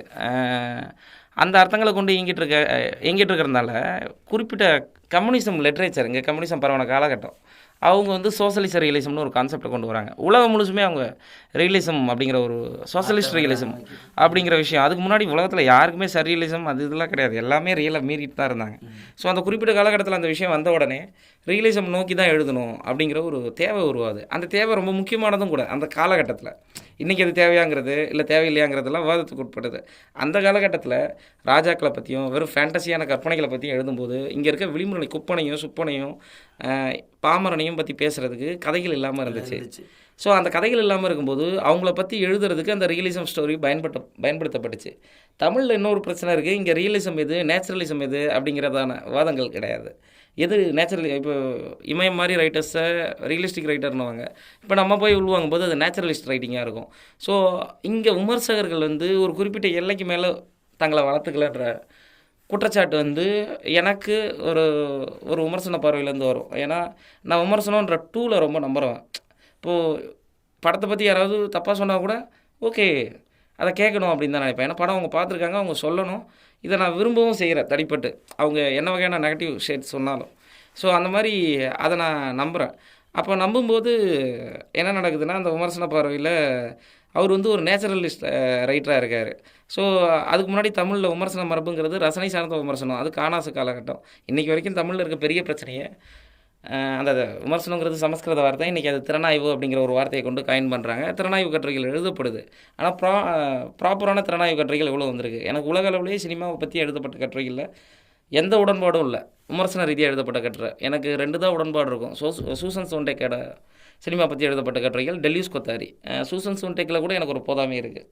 ஸோ டெல்யூஸ் கொத்தாரிக்கிட்ட இருந்த தெளிவு வந்து சூசன் சோன்டேக்கில் இல்லை அப்படிங்கிற மாதிரி இருக்குது. ஸோ அப்படியான விமர்சன கட்டுரைகள் வர வேண்டிய தேவை இருக்குது. அதுக்காக தமிழில் விமர்சன மரபே இல்லையானா அதுக்கான முன்னெடுப்புகளை தனியாக ஒரு கிரிட்டிக், ஒரு ஃபிலாசபர் அப்படிங்கிறவங்க வரல. இந்திய சூழலே தத்துவவாதி உருவாக முடியாத ஒரு ஒரு ஒரு நெருக்கடி இருக்குது. இந்தியாவே வந்து கதைகளால் பின்னப்பட்ட ஒரு உலகம். ஸோ இங்கே வந்து ஒரு தத்துவம் உருவாகிறதுக்கான ஸ்பேஸ் கிடையாது. இப்போ நம்ம தத்துவம் நினச்சிட்டு இருக்கிறது எல்லாமே ரொம்ப சிக்கல் என்னன்னாக்கா அது எல்லாமே தியாலஜியாக இருக்கும், மதத்தோட தொடர்புடையதாக இருக்கும். ஸோ அதுக்கு வெளியே ஆப்ரேட் ஆகலை. டக்குன்னு யாராவது சங்கரர் இப்படியான பேர்களை கொண்டு வந்தாலும் அது எதுவும் பண்ண முடியாது. ஸோ அப்படியா அப்படின்னு கேட்டுக்க தான் முடியும். ஸோ அவங்க எல்லாமே தியாலஜிஸ்ட் தான். அப்படி இருக்கிற ஒரு சூழலில் இங்கே விமர்சனன்ற முன்னெடுத்தவங்க எல்லாருமே ரைட்டர்ஸ் தான். அது பிரமிளாக இருக்கலாம், ஆர் வந்து கானாசு, சீசு செல்லப்பா, அந்த வரிசை ரமேஷ் பிரேமில் ஆரம்பித்து அது ஒரு வரிசை இருக்குது. அந்த வரிசைகள் இருக்க சினிமாவை பற்றி எவ்வளோ எழுதப்பட்டுச்சு அப்படின்னாக்கா, இங்கே இருக்க யதார்த்தவாத சினிமாக்கள், முக்கியமாக நாகார்ஜுனன், ஆமாம், விமர்சனம் அதாவது திறனாய்வுன்னு வரும்போது நாகார்ஜுனன் வந்து ஒரு உச்சகட்ட பாய்ச்சல். முக்கியமாக கலாச்சாரம், கலாச்சாரம், எதிர்கலாச்சாரம்னு ஒரு புக்கு. ஸோ அது உச்சகட்ட பாய்ச்சல். அதுக்கு முன்னாடி இருக்க ஒட்டுமொத்த இலக்கிய போக்குகளையும் அது கேள்விக்கு உட்படுத்துது. யதார்த்தம் செத்து விட்டதுன்னு அவங்க டிக்ளேர் பண்ணுறாங்க. ஸோ யதார்த்தத்தை உடைக்க வேண்டிய தேவை அவங்களுக்கு இருக்குது. ஏன்னா அந்த சோஷலிச ரியலிசன்ற கான்செப்டில் எல்லா ரைட்டர்ஸும் எழுதிட்டு இருக்காங்க. அப்போ அதை உடச்சி பிரேக் பண்ணி வேறு ஒன்று நோக்கி போக வேண்டிய தேவை ஏற்பட்டுச்சு. அது தமிழில் மட்டும் இருந்துச்சான்னு கேட்டால் உலக அளவுலேயே இருந்துச்சு. ஸோ உலக அளவுலேயும் இந்த பேட்டில் இருந்துச்சு. தமிழில் அது கொஞ்சம் லேட்டாக நடந்திருக்கு. ஏன்னா இது ஒரு பின்காலனிய நாடு தான். ஸோ இங்கே காலனியமயமாக்கம் முடிஞ்ச உடனே அந்த வெஸ்டர்னில் வந்து என்ன சொல்கிறது, அந்த காலனியமயமாக்கம் அப்படின்றது அவங்களுக்கு இல்லாதனால எல்லாத்தையும் அவங்க ஒரு வாதம் வழியாக கொண்டு வருவாங்க. இங்கே ஒவ்வொன்றும் அங்கேருந்து வந்து இங்கே இம்ப்ளிஃபை பண்ணுறதுக்கு கொஞ்சம் நாட்கள் ஆகும். அப்புறம் இங்கே மரபு ரீதியாக உரையாடி ஒரு விஷயத்தை வந்து வளர்த்து எடுத்துகிட்டு போகிறதுக்கு ஒரு குறிப்பிட்ட காலகட்டம் ஆகும். அந்த காலகட்டத்தில் அதோட வளர்ச்சி இருக்கும். அப்படின்னும்போது இப்போ கோணங்கி வந்து ஒரு மேட்னஸில் எழுதுகிறாரு, மொழி வழியாக பயன்படுத்துகிறாரு அப்படிங்கிறதே வந்து ஒரு முக்கியமான விவாதத்துக்கு உட்பட்டது. ஏன்னா அது இன்னும் இங்கே பேசப்படலைன்னு நினைக்கிறேன், தமிழ் இலக்கிய சூழலே. ஏன் அது பேசப்படலைன்னா, அவங்க வந்து வெறுமனே யதார்த்தத்தை உடைக்கல. அவங்க வந்து அதுக்கு யதார்த்தம் வந்து என்ன சொல்லுதுன்னா, கதைக்கு தேவையான மொழியை பேசுது. ஆனால் அதாவது யதார்த்தவாத கதைகள் இவங்க வந்து மொழியை புனையத்தான் கதை அப்படிங்கிற ஒரு கான்செப்டுக்கு வராங்க. கதை பிரதானம் கிடையாது. மொழியோட எலிமெண்ட்ஸில் கதை அங்கங்கே ஃப்ராக்மெண்ட்ஸாக இருக்கும். அங்கே ஃப்ராக்மெண்ட்ஸை நீங்கள் எடுத்து ஒரு கதையை கோத்துக்கோங்க அப்படின்னு சொல்லிட்டு. ஸோ அந்த ஃப்ராக்மெண்ட்ஸ் அது வந்து கோணங்கி தன்னோட மேட்னஸில் வந்து வைக்கிறதில்ல. அதை கோட்பாட்டாளர்கள் இங்கே சொல்லியிருக்கணும், சொல்ல தவறிட்டாங்க. ஸோ அது சொல்ல தவறினதோட விளைவு வந்து ரொம்ப பெருசாக இருக்குது. அதே நேரத்தில் இந்த விவாதம் வந்து இங்கேருந்து உருவானதில்லை. இது வந்து சாத்தருக்கும் லெவிஸ்ட்ராஸுக்கும் ஒரு உரையாடல் நடந்திருக்கு. சாத்தர் வந்து நான் யோசிக்கிறதெல்லாம் கதையை எழுத முடியல அப்படிங்கிறாரு. அப்போது லெவிஸ்ட்ராஸ் வந்து ரொம்ப கிண்டலாக சொல்கிறாரு, உங்களுக்கு அப்போ அந்த கதையை எழுத தெரியல, இல்லை அந்த விஷயத்து மேலே தெளிவே இல்லை அப்படிங்கிறாரு. ஏன் இல்லைன்னா, உனக்கு மொழியாக எழுத தெரியாத எதுவுமே உனக்கு அதை பற்றின எந்த பிரச்சனையும் இல்லை அப்படிங்கிறாரு. ஸோ மொழியாக எழுத தெரியாத ஒன்றுமே உன்னோட பிரச்சனையில் இல்லை, அது எல்லாமே நீ நினச்சிட்டு இருக்கிறது எல்லாமே என்ன சொல்கிறது, உன்னால் எழுத முடியாத தன்மையோட தொடர்புடையது, விஷயம் தெரிஞ்சவன் எழுதிட்டு போயிடுவான் அப்படிங்கிறான். ஸோ அப்படிங்கிற இடத்த அவர் உடைக்கிறாரு. இந்த உரையாடலில் இருந்தால் நான் இந்த ஃப்ராக்மெண்ட்ஸ் எடுத்துருக்கிறேன். இதுலேயும் ரொம்ப முக்கியமான ஒன்று இருக்குது. இந்த தியரியை நான் சினிமாவில் அப்ளை பண்ணி பார்க்குறேன். இந்த தியரியை சினிமாவில் அப்ளை பண்ணி பார்க்கும்போது எனக்கு என்ன தெரியுதுன்னா, மொழியை புனைய தான் கதை அப்படின்னாக்கா, மொழிங்கிற இடத்துல சினிமா காட்சி. ஸோ நான் வந்து கதைக்கு தேவையான காட்சி அப்படிங்கிற இடத்துல ஒரு ஃப்ராக்மெண்ட்ஸை உடைக்கலாம் அப்படிங்கிற ஒரு தன்மை வந்து அப்போது அது கிட்டத்தட்ட இது எல்லாமே ஸ்ட்ரக்சரலிசம், போஸ்ட் ஸ்ட்ரக்சரலிசம் பாதிப்பு. Foucault, டெலிஸ் Qatari, so Lévi-Strauss, Ron ஃப்ரான்சுவா லியோடார்ட், அந்த மாதிரி ஆட்களோட பாதிப்புலேருந்து ஓகே மொழியை புனையத்தான் கதை அப்படின்னாக்கா காட்சியை புனையத்தான் கதை. ஒரு 2-3 ஷார்ட்டை தொகுத்தா ஒரு கதை வந்தால் போதும். அந்த ஃப்ராக்மெண்ட்ஸில் தான் கதை இருக்கணும். கதை வந்து சினிமாவோட ப்ரைமரி ஃபேக்ட் கிடையாதுன்னு தான் நினைக்கிறேன். ஏன்னா இது ஃபோட்டோகிராஃபியோட அடுத்த கட்ட நீட்சி தான். கதையெல்லாம் சொல்ல வேண்டிய அவசியம் கிடையாது. ஒரு ஃப்ராக்மெண்ட்ஸில் கதை இருந்தால் போதும். ஒரு ஃபோட்டோ பின்னாலே போகிறோம், ஃபோட்டோ பார்த்துக்கிட்டே இருக்கோம், அதில் ஒரு கோர்வு வந்துடும், அர்த்தப்படுத்த முயற்சி பண்ணுவோம். இங்கே அந்த கதையை ஒரு நரேட்டிவ் தேவைப்படும் இந்த ஸ்ட்ரக்சரில். இது படம் வந்து ஓடிட்டுருக்கிறதுனால. ஸோ அப்படிங்கிற இடத்துல இங்கே தேவைப்படுது. இந்த விவாதம் உலக அளவில் நடந்தது தான். ஸோ அதே நேரத்தில் வந்து இந்த சர்ரியலிசம் அப்படிங்கிறது அப்படிலாம் எல்லாமே ஆல்ரெடி இங்கே இருக்க சூழலில் இருக்குது. இதில் ரொம்ப முக்கியமான பிரச்சனைனா, இவங்க ரியலிசம்னு சொல்லி எழுதப்பட்ட காலத்துலேயும் விளிம்பு நிலை மக்கள் வந்து அவங்களோட கதைகளில் ஃபேண்டசி எலிமெண்ட்ஸை வச்சுக்கிட்டே இருக்காங்க. அவங்களுக்கு மொழி கிடையாது. இன்னையும் அருந்ததியர் மாதிரிப்பட்ட மக்கள்கிட்ட வந்து அவங்க மொழியை கற்றுக்காதனால இன்னும் அருந்ததியர் சார்ந்த கதைகள் பெருசாக வரல. ஸோ அவங்களுக்கு வந்து அந்த மொழிக்கு வந்து எழுத்து வடிவம் கிடையாது. அவங்க இங்கே இருக்க தமிழ் மொழியை பழகி இங்கே வரும்போது அவங்க வந்து பெரிய விஷயங்களை பண்ணுவாங்க. ஏன்னா ஆல்ரெடி ஒரு வாதமே இருக்குது, ஓரைச்சருக்கும் லிட்ரேச்சருக்குமான கான்செப்ட். ஸோ ஓரைச்சரை காலி பண்ணிவிட்டு அந்த இடத்துல லிட்ரேச்சர் வந்து ஒரு அதிகாரமயமாக எப்படி மாறுச்சு, ஓரைச்சர் அது எப்படி ஒழிஞ்சுது அப்படிங்கிறது, அந்த ஓரல் ட்ரெடிஷன் அப்படிங்கிறது எப்படி ஒழிஞ்சுதுன்றது அது ஒரு வைடரான கான்செப்ட். அதனால் எல்லா காலத்துலேயும் எல்லாமே இருக்குது. ஆனால் அது ஒரு லேயரில் இப்படி நடக்கலை. அது வந்து ஒரு இப்போ நான் அப்படி வச்சுக்கோங்க, நான் இங்கேருந்து ஒரு நட்சத்திரத்தை பார்க்குறேன், அது 800 வருஷத்துக்கு முன்னாடி செத்து போச்சு. அந்த நட்சத்திரத்தை நான் பார்த்துட்ருக்கேன்.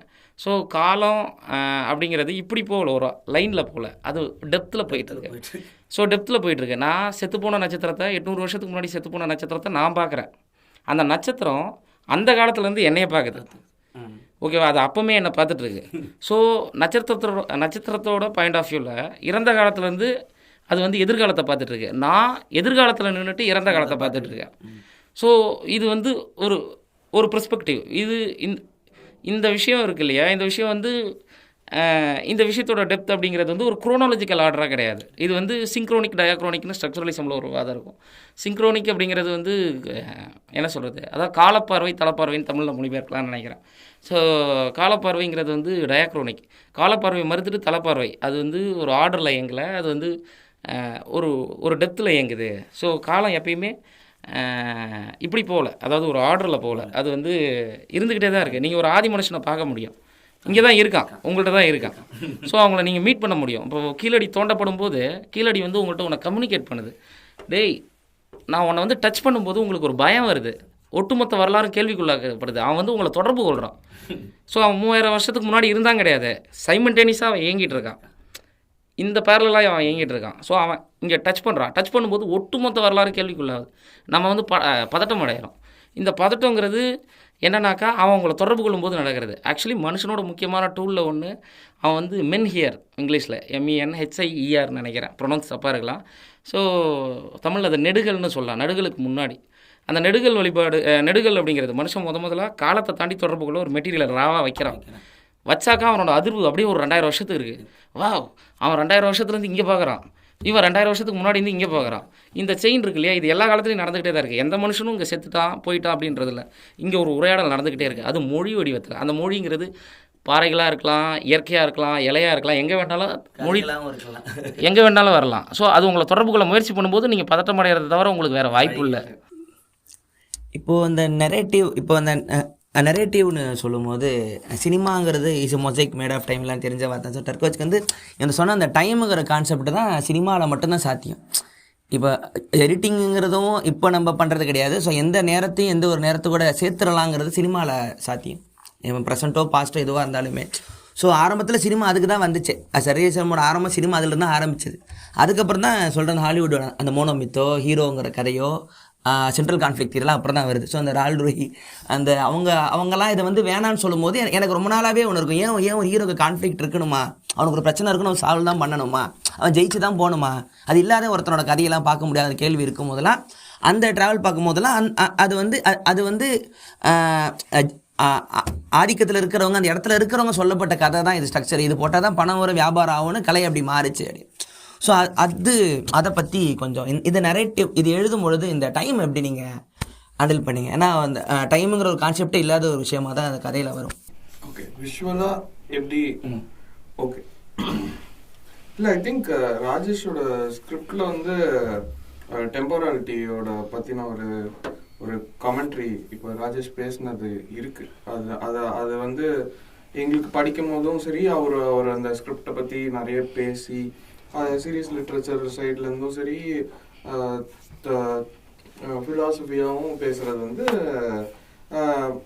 ஓரளவுக்கு வந்து நாங்களும் ஏதோ ஒரு லெவலில் கிராப்பிள் பண்ணிட்டு இருந்தோம் அந்த கான்செப்ட். ஏன்னா மீடியம் வந்து அவ்வளோ அந்த மாதிரியான மீடியமாக இருக்கிறது ரொம்ப எக்ஸைட்டிங்கான மீடியம் நீங்கள் சொல்கிற காரணத்தினால.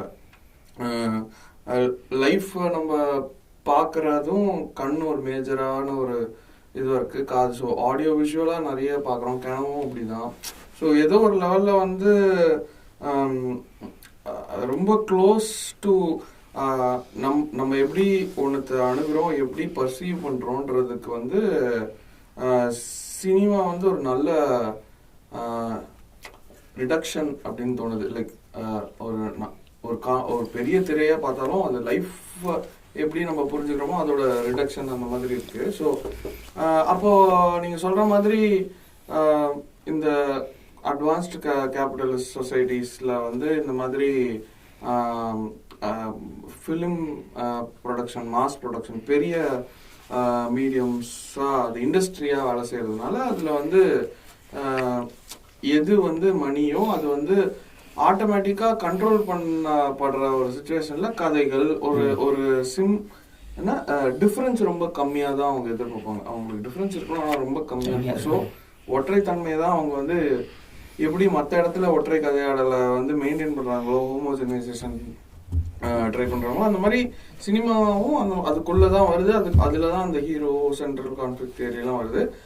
அதில் தான் இந்த லீனியாரிட்டி, இந்த டெம்பராலிட்டி இதெல்லாம் வந்து ரொம்ப செட் ஆகுது. ஃபிலிம் கிராமரும் செட் ஆகுது.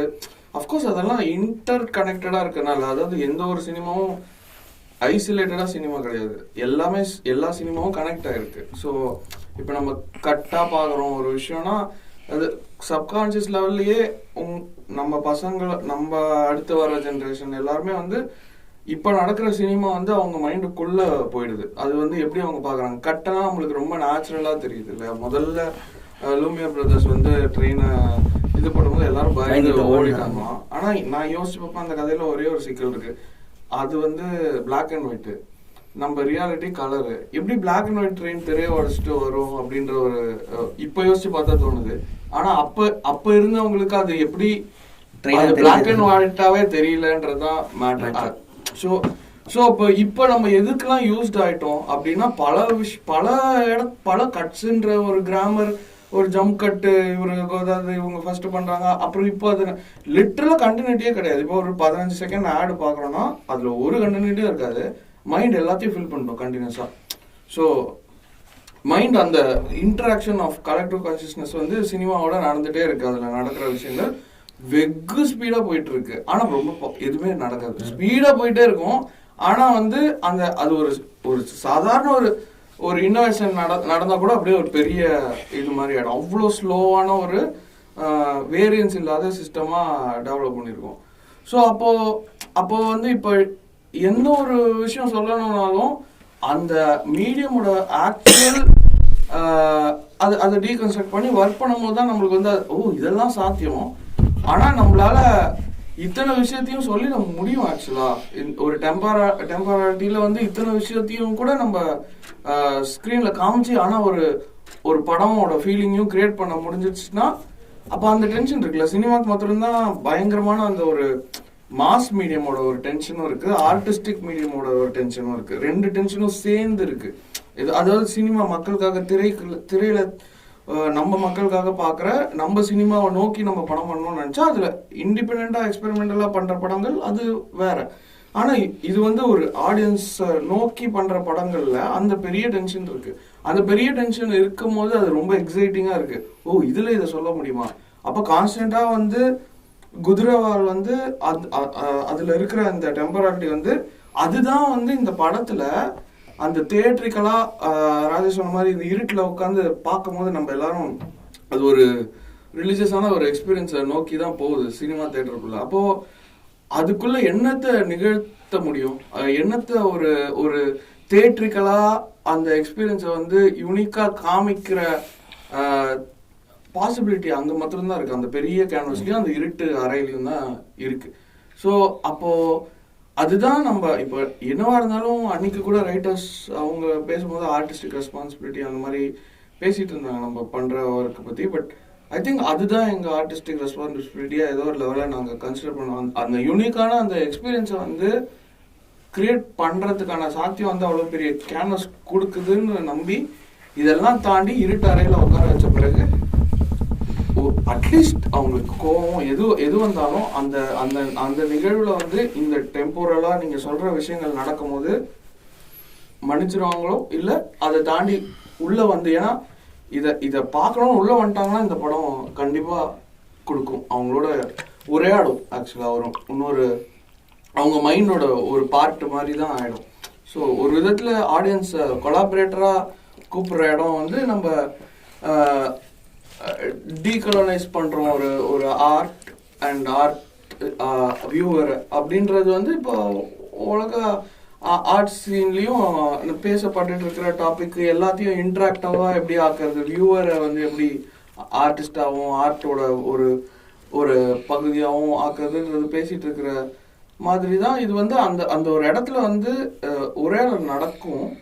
அந்த படத்தோட திருப்பி நடக்கிற பாசிபிலிட்டிஸ் இருக்கு. ஆனா அதுக்கான ஸ்பேஸை வந்து கொடுத்தா மட்டுமே. ஆனா அது பரவாயில்ல, நம்ம இப்போ 5 வருஷம் இப்போ தியேட்டருக்கு வரும்போது இத ஒரு தடவை பார்த்துட்டாலே போதும், அவ்வளோ ஹாப்பியா இருக்கும். ஆக்சுவலா நாங்க தியேட்டருக்கு இது கொண்டு வந்தது தான் ஒரு பெரிய விஷயமாவே சொல்லுவேன். ஏன்னா அது என்ன சொல்கிறது, இதை வந்து சொன்ன மாதிரி அது ஒரு சின்ன ஒரு இது இது அந்த குழு அப்படின்னு சொன்ன மாதிரி தான் இந்த மாதிரி படத்தெல்லாம் இந்த மாதிரி குழு தான் பார்க்கணுங்கிறதும் அங்கங்கே அடைஞ்சு கிடப்பாங்க. ஸோ அது வந்து நான் வெயிட் பண்ணுறேன். ஒரு உட்காந்து ஒருத்தன் வந்து பார்க்குறான், அந்த படத்தை பார்க்குறான்னா அவனுக்கு முறை எல்லாமே இது புதுசாக இருக்கும். இது வரைக்கும் பழகின எல்லாமே அந்த ஒரு 2 மாதம் அவனுக்கு பிரேக் ஆக போகுது. அவன் என்ன ரியாக்ட் பண்ணுறாங்கிறத பார்க்குறதுக்காகவே தான் நான் வெயிட்டிங்கில் உட்காந்துருந்தேன். இதில் இதை வந்து ஒரு அரசியல் படமாக சொல்லலாமா நான் தெரியல, ஒரு கேள்வியாக கேட்குறேன். இதில் அரசியல் அதாவது அரசியல் நம்ம காட்டணும்னு தேவையில்லை, இருக்கணும்னு தேவையில்லை, ஆனால் அதை ஒரு அரசியல் படமாக சொல்லலாமா? ராஜேஷ்ட ஒரு கேள்வி. இது முழுக்க அரசியல் படம். அரசியல் படம். சூப்பர். எனக்கு வந்து தனிப்பட்ட அரசியல் இல்லாமல் கலைங்கிறதுல உடன்பாடு இல்லை. நான் பேசியிருக்கேன், கலைக்காகன்னு பேசியிருக்கேன். கடுமையான விவாதங்கள் எங்களுக்குள்ளே நடந்திருக்கு. எங்களுக்குள்ளனா ஃபில்ம் மேக்கர்ஸ் சர்க்கிள்குள்ளே இல்லை, வெளியில் அது நடந்திருக்கு. வெளியில் இருக்க ஆர்டிஸ்ட்டுகளோட நிறைய உரையாடல்கள் நடந்திருக்கு, முக்கியமாக ஓவியர்களோட, தமிழில் மிக சீரியஸான ஓவியர்களோட. ஸோ ஆனால் ஒரு கட்டத்தில் கலை மக்களுக்காக அப்படிங்கிறதுல, ஏன்னா நான் சமூகத்தை மாற்றணும் அப்படின்னு நான் தான் சொன்னேன். எதையோ மாற்றிடுவேன் அப்படிங்கிற ஒரு, ஸோ எதையோ ஒன்று பண்ணிடுவேன் அப்படிங்கிற ஒரு தேவையில் தான் வந்தது. இந்த படத்தோட விஷயமும் வந்து அங்கேருந்து உருவாக்கப்பட்டது தான். அதனால தான் நான் எடுத்த உடனே ஒரு விஷயத்த சொன்னேன். இங்கே இன்னொன்று என்னென்னா, இந்த படம் உருவாக்கப்பட்டதுக்காக நான் ஆல்டர்னேட் இண்டஸ்ட்ரின்னு ஒரு புக்கை சொன்னேன். இந்த புக்கு வந்து பிஜேபி கவர்மெண்ட் வந்த உடனே பெங்குவினை வந்து பப்ளிஷிங்கை வாபஸ் வாங்க வச்சாங்க. இதுதான் ஃபஸ்ட்டு நடந்துச்சு. ஸோ இந்த புக்கு கிட்டத்தட்ட பேன் பண்ணுற ஒரு சூழல் இருந்துச்சு. அதாவது அஃபிஷியல் பேண்டு கிடையாது, இந்தியாவில் கிடைக்காது, இங்கிலீஷில் கிடைக்காது. ஸோ அந்த மாதிரியான ஒரு சூழலை உருவாக்குனாங்க. அவங்க வந்து ஆக்ஸ்ஃபோர்டில் முதல்ல ஒரு ஆர்டிக்கல் படிக்கும்போது, ராமர் குறிச்சின்னு நினைக்கிறேன், ஒரு ஆர்டிக்கல் படிக்கும்போதே அவங்க வந்து முட்டையை தூக்கி எறிஞ்சாங்க. அங்கே இருக்கிற ஆக்ஸ்ஃபோர்ட் யூனிவர்சிட்டி தான் நினைக்கிறேன், அங்கே வந்து அவங்க மேலே முட்டையை தூக்கி எறிஞ்சாங்க. இந்த புக்கில் ஒரு சாப்டர் வரும், உங்கள் முட்டைகளால் ஒரு ஆம்லேட் கூட போட முடியாது அப்படின்ட்டு. ஸோ ஒரு சாப்டர் வரும், அவங்கள எதிர்த்து தான் அந்த சாப்டர் வரும். அந்த முட்டையை எரிஞ்சதுக்காக தான் அவங்க இவ்வளோ பெரிய ஒரு நியர்பை ஒரு 700 to 800 பேஜ் உள்ள ஒரு புக்கை எழுதுனாங்க. ஸோ இவ்வளோ நெருக்கடிக்குள்ளே ஆக்கப்பட்ட ஒரு விஷயத்தை தான் நான் பேசணும் அப்படின்னு சொல்லி யோசித்தேன்.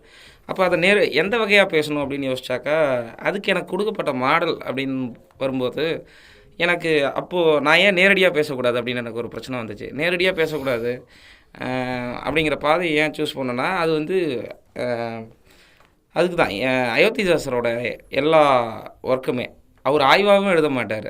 ஏன் அவர் ஆய்வு எழுதலை? கிட்டத்தட்ட அம்பேத்கர் அவரோட ஆய்வுகளை அவரோட புக்ஸ் எல்லாமே மறுத்தார். ஒரே தளத்தில் இயங்குறவங்க வெவ்வேறு காலகட்டத்தில். அயோத்திதாசர் கொஞ்சம் சீனியரு, ஸோ மறுத்தார். ஆனால் வந்து அவரோட ஒர்க்கு வந்து இன்னைய போஸ்ட் மாடர்ன் கல்ச்சரில் ரொம்ப முக்கியமான புக்கு. இந்த போஸ்ட் மாடர்ன் கல்ச்சரில் ஏன் அது முக்கியமான புக்குன்னா, அவர் இருக்கிற கதையாடல்களுக்கு எதிராக, ஏன்னா இந்தியாவில் சப்ரஷனுங்கிறது வந்து முழுக்க மித்தாலஜியில் தான் நடக்குது. கதை, கோவில்கள், நிலங்கள் இந்த இடத்துல தான் நடக்குது, புராணங்கள் இந்த இடத்துல தான் நடக்குது. அப்போது அதுக்கு எதிராக இன்னொரு மித்தை உருவாக்குறது, ஒரு ஆல்டர்னேட் மித்தை உருவாக்குறது அப்படிங்கிற ஒரு தேவை இருக்குது. அந்த ஆல்டர்னேட் மித்தை உருவாக்குறதுக்கு தான் அவரோட தேவையாக இருந்துச்சு. அதனால தான் நான் இன்னமும் நம்புகிறேன், மிகப்பெரிய நேரடியாக எழுதின ரைட்டர்ஸை விட அயோத்திதாசர் ஏதோ ஒன்று சாதிச்சிருக்காரு. அயோத்திதாசர் மேலே சில விமர்சனங்கள் இருக்குது, அது வேறு. முக்கியமாக ஒரு அருந்ததியர் குறித்து எழுதப்பட்ட கட்டுரை வந்து இதை எழுதின வார்த்தைகள் வந்து அது வேறு. ஸோ நம்ம அது விமர்சனத்துக்கு உட்பட்டது தான். ஏன்னா ஒரு சப்ரஷனில் இருந்த ஒருத்தவர் வந்து ஏன் இப்படி பேசினாருங்கிறது தனி விவாதத்துக்கு உட்பட்டது. ஆனால் அதை தாண்டி வேறு சில விஷயங்கள் இருக்குது. இதே நேரத்தில் அம்பேத்கர் வந்து முழுக்க ஆய்வு கண்ணோட்டத்தில் எழுதுகிறவர். இப்போ நான் இந்தியாவில் சாதிகள் ஆரம்பித்து அம்பேத்கரை படிக்கும்போது ஒரு இடம் வருது, புத்தரும் அவர் தம்மமுள்ள அவர் ஒட்டுமொத்தமாக மாறுறாரு. ஸோ ஏன் மாறுறாருனா, அவர் வந்து முழுக்க மித்த எழுதுறாரு. இப்போ எனக்கு கூட ஒரு ஆசை இருக்குது, புத்தரும் அவர் தம்மமும் ஒரு வெப் சீரிஸாக பண்ண முடியும்ன்ட்டு. அந்த டாஸ்க் அதுக்குள்ளே இருக்குது. ஸோ அதுக்குள்ளே அவர் ஒரு ஆல்டர்னேட் மித்தை ஒன்று உருவாக்குறாரு. அந்த ஆல்டர்னேட் மித்தை பார்த்தோன்னே அம்பேத்கர் இந்த இடத்த நோக்கி தான் வந்திருக்காரு.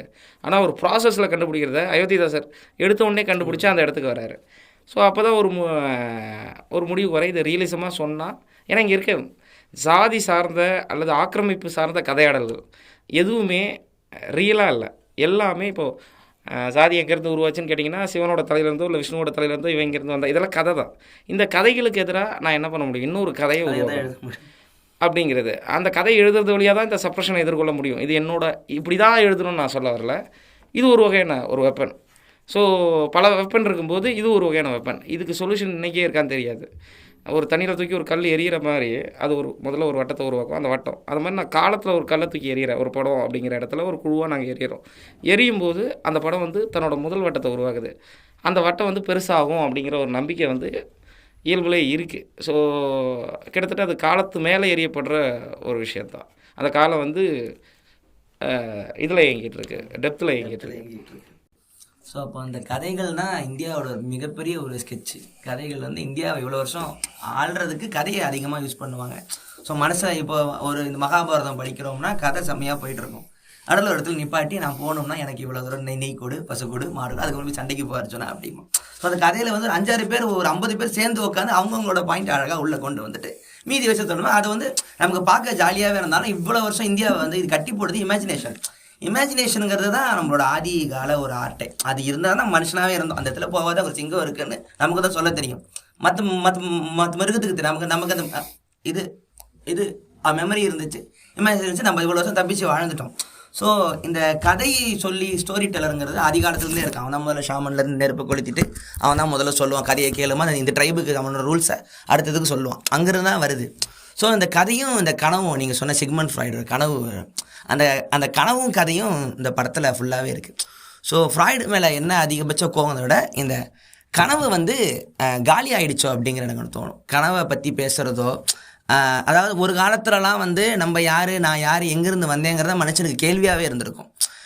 ரீசன் இந்த என்லைட்மெண்ட்லாம் வந்ததுக்கப்புறம் அதை பற்றி பேசக்கூடாது, சயின்ஸ் என்ன சொல்லுது அது மட்டும் தான் வாழ்க்கைன்னு மனுஷனை அப்படியே அடக்க ஆரம்பித்தாங்க. அதை பற்றி பேசின மென்டல் மேட்னஸ்ங்கிற வார்த்தைகளை போட்டு அடைக்கிறாங்க. ஃபூக்கோ அதை அதுக்கப்புறம் வந்து ஒரு ஊரில் வந்து ஒருத்தன் வந்து இந்த பைத்தியக்காரனா அவனுக்கும் அவனுக்கு ஒரு இடம் ஒன்று இருக்கும். ஒரு டைமுக்கு மேலே இந்த மேட்னஸ் ஹவுஸுங்கிறதே இல்லை அப்படி ஒருத்தன் யோசிச்சாலும் அவன் இந்த ஊருக்கு தகுதியெல்லாம் தள்ளி வைக்க ஆரம்பிக்கிற போது தான் ஜெயிலும் மேனஸ் அசியலமும் வருதுன்னு சொல்லும் போது அவனோட ஹிஸ்ட்ரி ஆஃப் பவரை சொல்லு.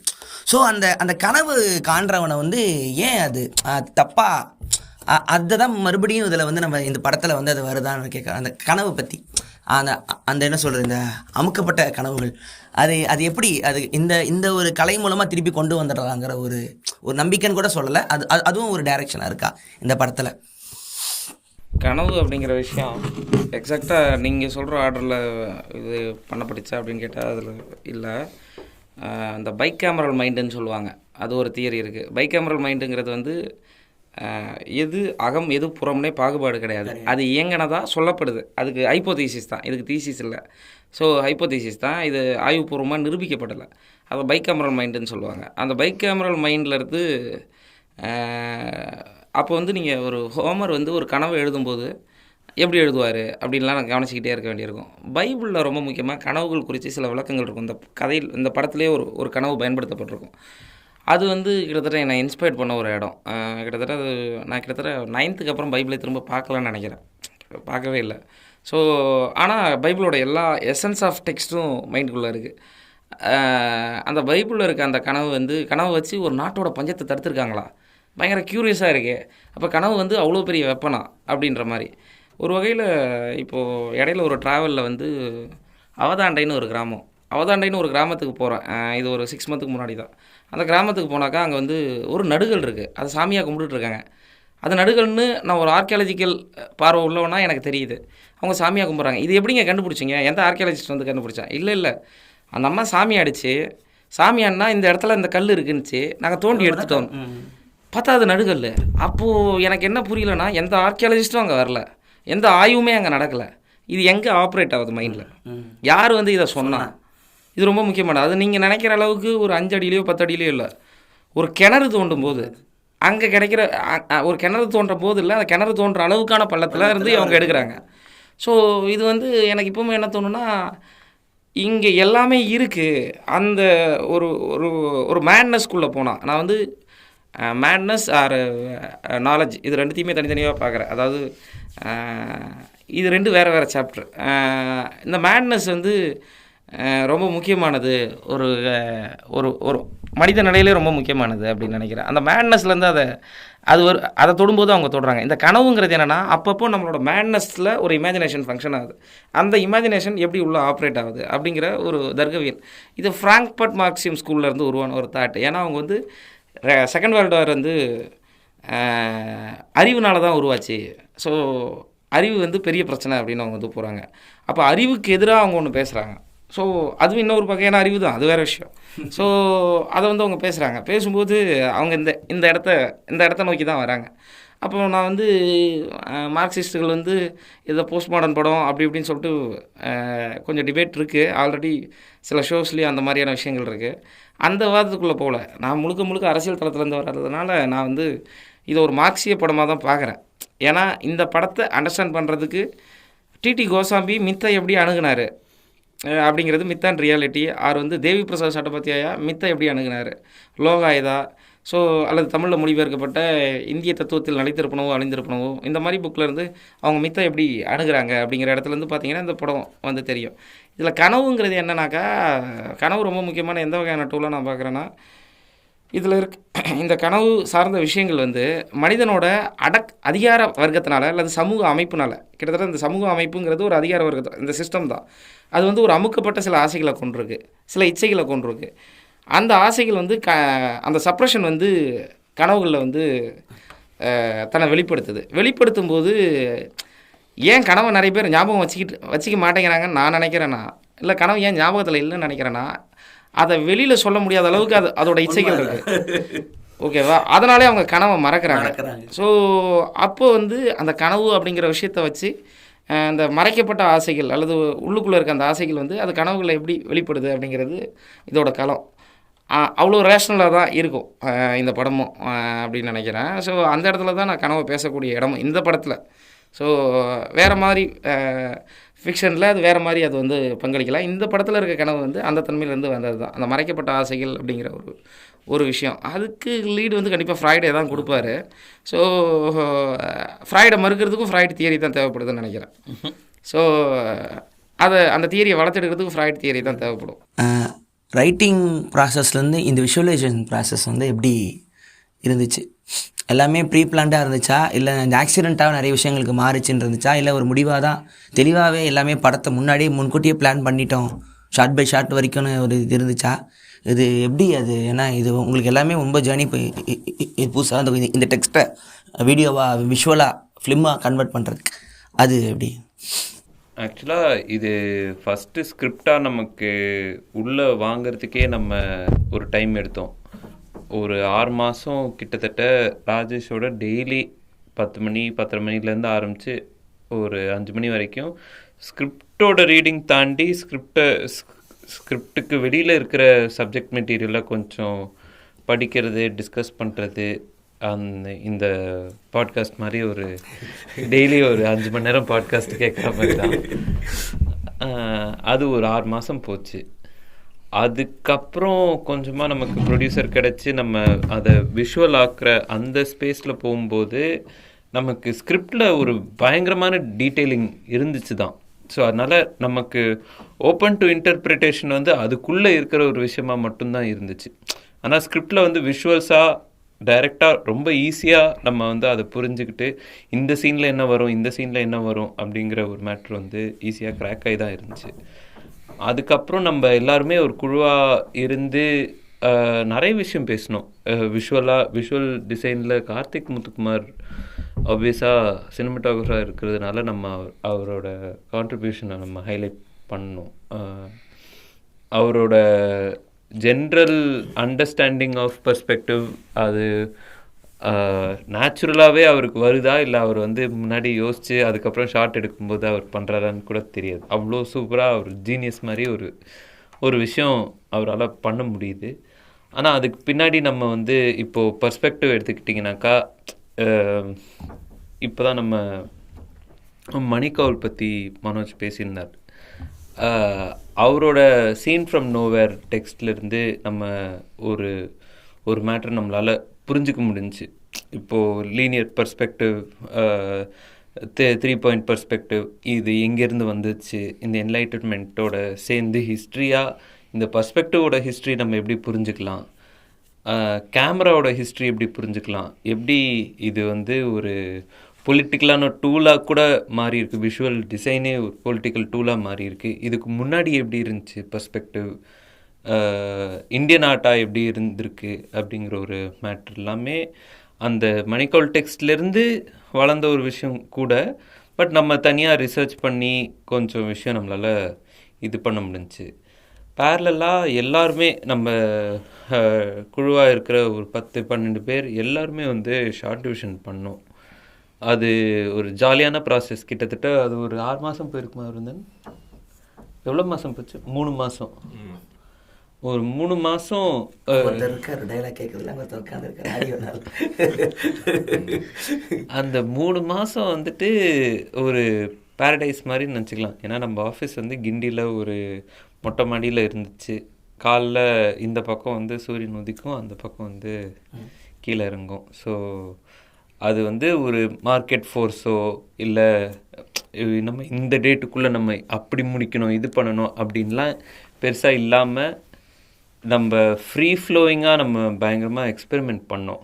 இப்போது அதாவது அந்த ப்ராசஸ் முடிஞ்சதுக்கப்புறம் இப்போ நம்ம அதை பற்றி யோசிக்கும் போது பயங்கர வியப்பாக இருக்குது. லைக் நம்ம அவ்வளோ விஷயம் படத்துக்கு வெளியில் இருக்கிற அவ்வளோ விஷயம் நம்ம பண்ணோம். எங்கள் ஆஃபீஸ் வந்து எப்படி ஒரு மியூசியம் மாதிரி இருக்கும். ஆக்சுவலாக கிட்டத்தட்ட ஒரு 500 பெயிண்டிங் நம்ம சாதா A4 பேப்பரில் தான் பிரிண்ட் அடித்து எடுத்து ஒட்டியிருப்போம். ஆனால் அது வந்து ஒரு கேலரி மாதிரி சும்மா ஏதாச்சும் ஒரு பார்ட்டி இருந்துச்சுன்னா இல்லை 2 பேர் கெஸ்ட்டாக வந்தாங்கனாக்கா நம்ம ஜாலியாக அவங்கள கூப்பிட்டு போய் ஃபுல் ஆஃபீஸை காமிப்போம். இது வந்து ப்ரீ ஹிஸ்டாரிக் ஆர்ட்லேருந்து ஆரம்பித்து அப்படி இந்த பக்கம் வந்து ஜாப்பனீஸ் மினியேச்சர் பெயிண்டிங், கீழே வந்து இன்னொரு பேனலாக வுட் பிளாக்ஸ் போகும். ஆமாம். ஸோ அந்த மாதிரி ஆஃபீஸ் ஃபுல்லாகவே. அண்ட் அது வந்து அதே ப்ராசஸ் 3 வாட்டி நடந்துச்சு. அந்த பெயிண்டிங்லாம் கிழிஞ்சு தூக்கி போட்டு அடுத்த செட்டுன்னு சொல்லி 3 வாட்டி நம்ம வந்து ஆஃபீஸ் ஃபுல்லாக ஒட்டியிருக்கோம். ஸோ நிறைய பிபிடி, நிறைய டெக்கு, ரெஃபரன்ஸு. அதுக்கு மட்டும் பயங்கரமாக சிரிக்கிறாரு. இல்லை ஞாபகம் வருது இதெல்லாம் நாஸ்டால்ஜியால சிரிக்கிறாரு. ஸோ அந்த மாதிரி ஒரு ப்ராசஸ் போச்சு. ஷூட்டிங் ஸ்பாட்டில் அது எல்லாத்தையுமே எடுத்துகிட்டு வந்துட்டு கடைசி நம்ம ஒரு நாளுக்கு ஒரு ஷாட் அப்படின்னு நம்ம முடிவாக நம்ம இது பண்ணல. பட் அப்படி தான் அமைஞ்சிருச்சு. கிட்டத்தட்ட ஒரு நாளுக்கு ஒரு 2 ஷாட் 3 ஷாட்டுக்கு மேலே எங்களால் எடுக்க முடியல தான். ஏன்னா ஒவ்வொரு ஷாட்டும் அந்த மாதிரி நிறைய ஷார்ட் விதின் தட் ஷார்ட் மாதிரி ஃப்ரேம்ஸ் விதின் த ஷார்ட்னு வச்சுக்கலாம். ஆமாம், டீட்டெயிலிங் அவ்வளோ தேவைப்பட்டுச்சு. ராஜேஷ், இப்போது உங்களால் இது எல்லாமே இதில் படத்தில் இது கொண்டு வந்துடும், இது முடிஞ்சுதா உங்களுக்கு? அது நிறைவாக இருக்கா? இல்லை இன்னும் நல்லா செஞ்சுருக்கலாம், எனக்கு இது இன்னும் இதாமல் இருந்திருக்கு? ஏன்னா சொன்னாங்க கதை சொல்லும் போதே ராஜ்தர்மர் அவர் உள்ள அவ்வளோ இருக்கும். ராஜேஷ்க்கு சொல்லும் போதே அது வார்த்தை கம்மியாக தான், இவ்வளோத்தையும் அவனால் கொண்டு வர முடியலங்கிறது கதை சொல்லும் போதே தெரியும். ஸோ இது வந்து படமாக வரும்போது இன்னும் நிறைய இல்லை எனக்கு இன்னும் பத்தலை அந்த மாதிரி இது இருக்கா? இல்லை எனக்கு இது ஒரு ஐடியா இருந்துச்சு, படத்தில் இவ்வளோ தூரம் செஞ்சிடலாங்கிறது இருந்துச்சு. அது அந்த ஒரு இது இருக்கா, ஒரு கிளாரிட்டி இருக்கா? இல்லை எப்படி இருக்குன்னு? ஒரு வகையில் ஃபில்ம் மேக்கிங் ப்ராசஸ் வந்து ஒரு டீம் ஒர்க் தான். அப்படின்னும்போது மிஷ்கினோட ஒரு வார்த்தை தான், கில் த ரைட்டர்னு வரும்னு நினைக்கிறேன். எழுதும்போது அந்த ரைட்டர் கில் பண்ணி ஆகணும் அப்படின்னு வரும்னு நினைக்கிறேன். அவர் தியரியாக சொல்ல நினைக்கிறார், தியரி கிடையாது, அதனால தான் அவர் சும்மா சொல்லிட்டு போகிறான்னு நினைக்கிறார். அது வந்து சூப்பர் டீலக்ஸை ஒட்டி வந்து இன்டர்வியூவில் சொல்லியிருப்பார். ஏன்னா அதில் அவர் ஸ்கிரிப்ட் ரைட்டர் ஒரு போர்ஷன் மட்டும் எழுதியிருக்காரு. அப்படின்னும்போது அதில் அவர் வந்து அதை சொல்லுவார். ஒரு வகையில் படம் எடுக்கிற ப்ராசஸ் வந்து அந்த இடத்துல மாறுது. இன்னொன்று சினிமாங்கிறது வந்து சினிமாங்கிற மீடியமே அப்படிப்பட்ட ஒரு மீடியம் தான். ஏன்னா அது ஆடியோலாம் சொட்டி பேசும்போது கூட அதோட எலாபரேட் வெர்ஷன் ஒன்று இருக்குது. உலக அளவில் மன்னராட்சிகள் கீழே விழுந்து ஜனநாயகம் எழும்பும்போது, அதாவது ஜனநாயகம்ன்ற கான்செப்ட் எழும்பும்போது தான் சினிமாவோட வடிவம் தேவைப்படுது. அது வரைக்கும் அந்த ஒரு மன்னன் ஒரு முடிவு எடுப்பான், அங்கேருந்து இம்ப்ளிமெண்ட் ஆகும். இப்போ கீழேருந்து இம்ப்ளிமெண்ட் ஆகும். அந்த கீழேருந்துங்கிறது அது ஒரு கொலாபரேஷன். அந்த கொலாபரேஷன் வந்து சினிமாங்கிற ஒரு விஷயத்தில் இருக்குது. அந்த கீழேங்கிறது பார்வையாளர்களையும் எடுத்துக்கலாம். அந்த கீழே இருந்துன்னு சொல்கிறது பார்வையாளர்களும் படத்துக்குள்ளே தங்களோட விஷயங்களை எடுத்துகிட்டு வராங்க. அப்படின்னும் போது அந்த ப்ராசஸ்லேருந்தே அதை எடுத்துக்கலாம். அதை எடுத்துக்கிட்டு நீங்கள் வந்து சினிமாவை பார்க்கும்போது இது இப்படி தான் நடக்கும். ரெண்டாவது வந்து ஃபில்ம் மேக்கர்ஸோட அது ஒரு வகையான இண்டிபெண்டன்ஸ், அது கருத்து மாறுபாடுகள் இருக்கலாம். ஒரு ஆர்ட் கொலாபரேட்டிவில் ஒரு டீமாக விளையாடும்போது ஒரு சில டிசிஷன் மேக்கிங் இருக்கும். அந்த டிசிஷன் மேக்கிங்கில் கண்டிப்பாக டீமில் இருக்க எல்லாருக்குமே உடன்பாடு இருக்கணும்னு அவசியம்லாம் கிடையாது. ஸோ அங்கே டீமாக நம்ம என்ன விளையாடுறோம் அதுதான் எண்ட் ஆஃப் ப்ராடக்ட். அது எண்ட் ஆஃப் ப்ராடக்டாக என்னவாக இருக்குது. ஸோ அதுதான் சினிமாவோட விஷயம். அதில் நமக்கு சரி தப்பு அப்படிங்கிறது வந்து இங்கே பேச வேண்டிய அவசியம் இல்லைன்னு நினைக்கிறேன். என்னவா விளையாடி இருக்கோம் அப்படிங்கிறது வந்து எண்ட் ரிசல்ட். ஸோ இந்த இது மக்கள் சொல்லணும். அப்போது இந்த ஆர்ட் வந்து எப்படி சொல்கிறது, இதை இப்படி தான் பார்க்கணும், இப்படி தான் பார்க்கக்கூடாது அப்படிங்கிற ஒரு விஷயம்லாம் இருக்கும். ஸோ இது வந்து என்ன சொல்கிறது, ஒரு ஆர்ட்டை எப்படி ஒரு ஆடியன்ஸ் வந்து கன்சியூம் பண்ணணும் அப்படிங்கிற ஒரு ஐடியா. அதை பற்றி இது இது என்ன மாதிரி ஒரு விஷயத்த அவங்களுக்கு இது ஓப்பன் பண்ணி விடணும் உங்களுக்கு ஒரு ஐடியா இருந்திருக்கும்ல, இது மூலமாக கொஞ்சம் ஒரு மாதிரி அதை கரெக்டாக அதை கேள்வியாக அது போடுறேன்.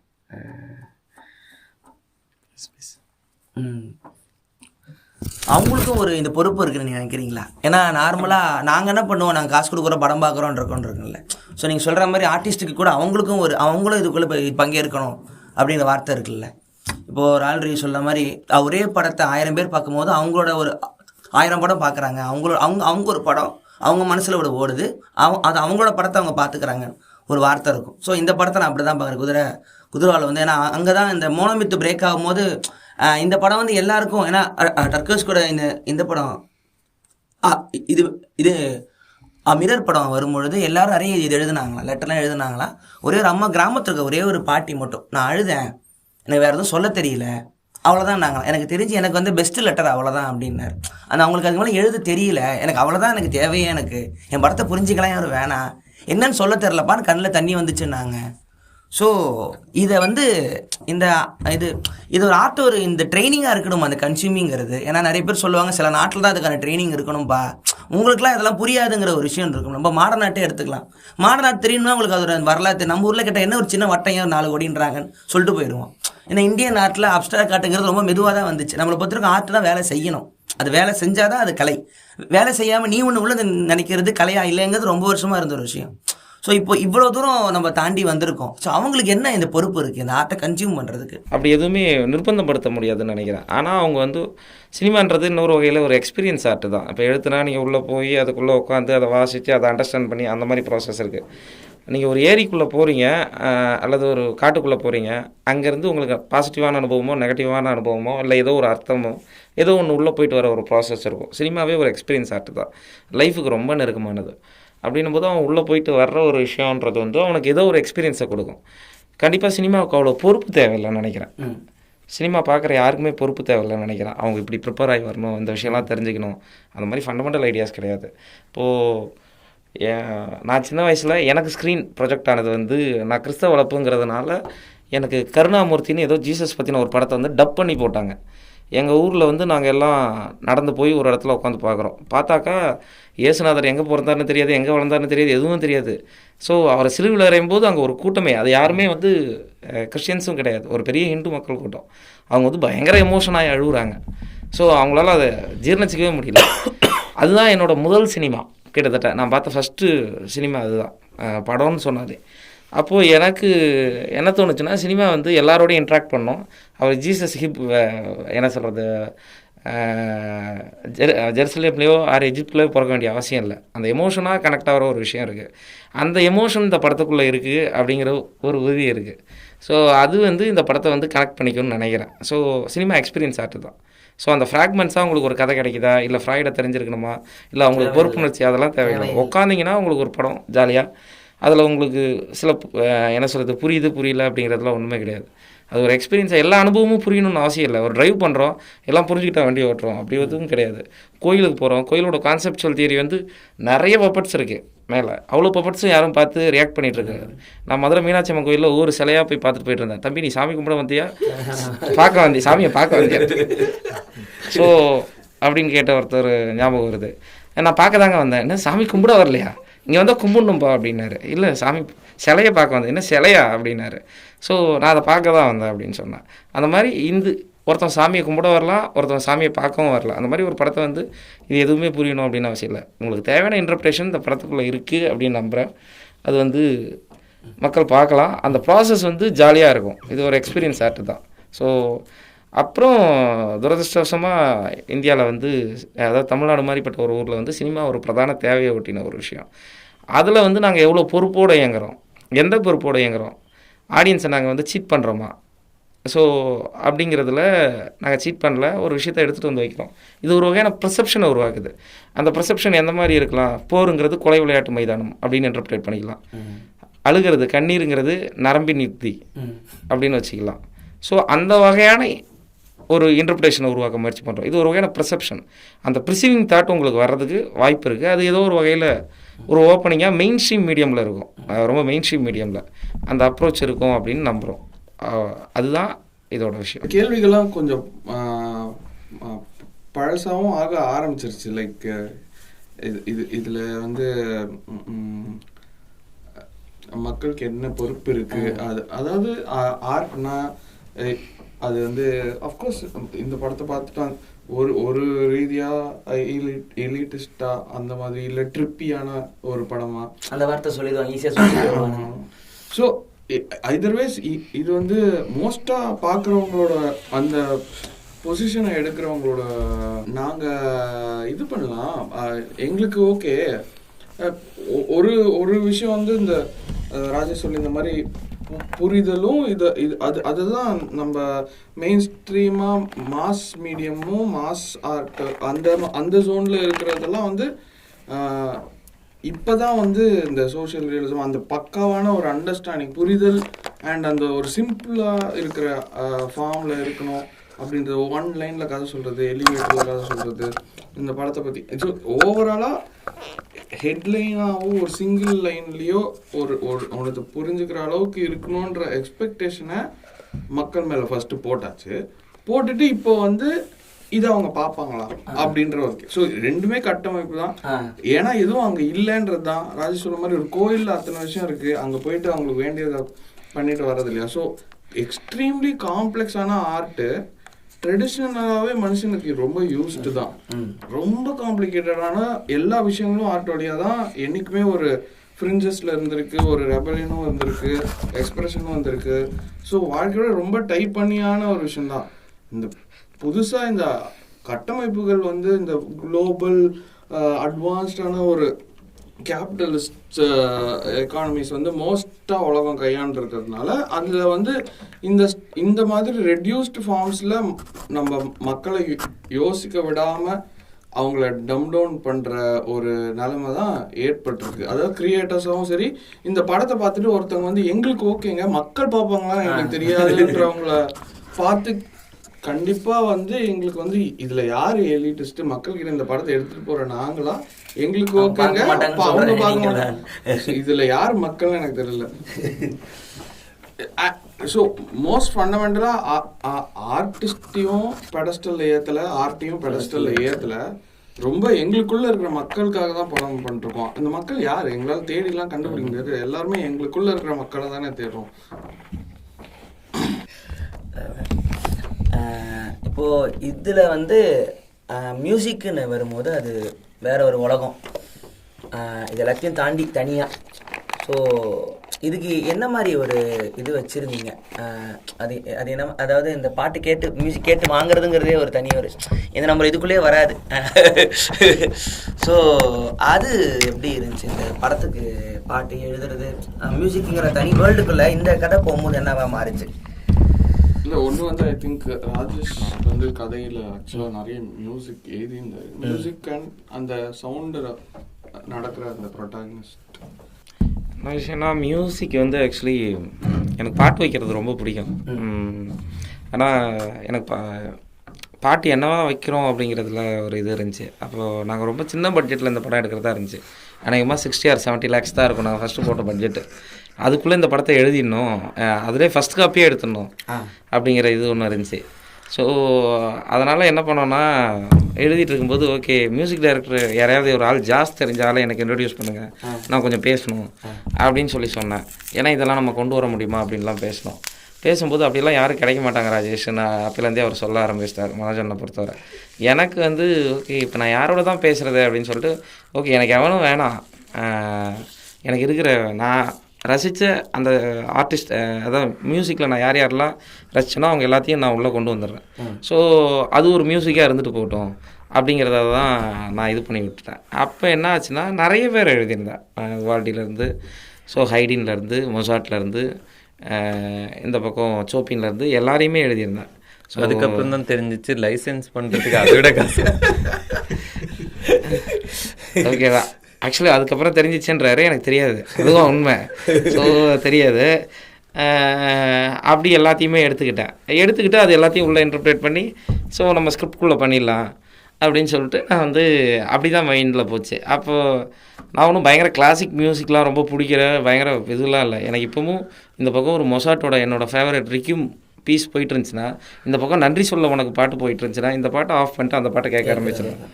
ஸோ அந்த மாதிரியான ஒரு பீஸ் எலிமெண்ட் உள்ளது தான். ஆனால் இந்த கதை கேட்குற ஒரு ஒரு உலகம் அப்படிங்கிற ஒரு இடம் இருந்துச்சு. அதாவது அந்த கதாபாத்திரம், அப்புறம் அவன் லைஃபு, அந்த லைஃப் கேட்குற ஒரு உலகம்னு இருந்துச்சு. அப்போது அவனோட தனிமையை ஃபில் பண்ண, அவனோட ஏலியனேஷனை ஃபில் பண்ண எங்களோட மியூசிக் தேவைப்பட்டதாக அந்த டைமில் இருந்துச்சு. அதுதான் ப்ராசஸ்.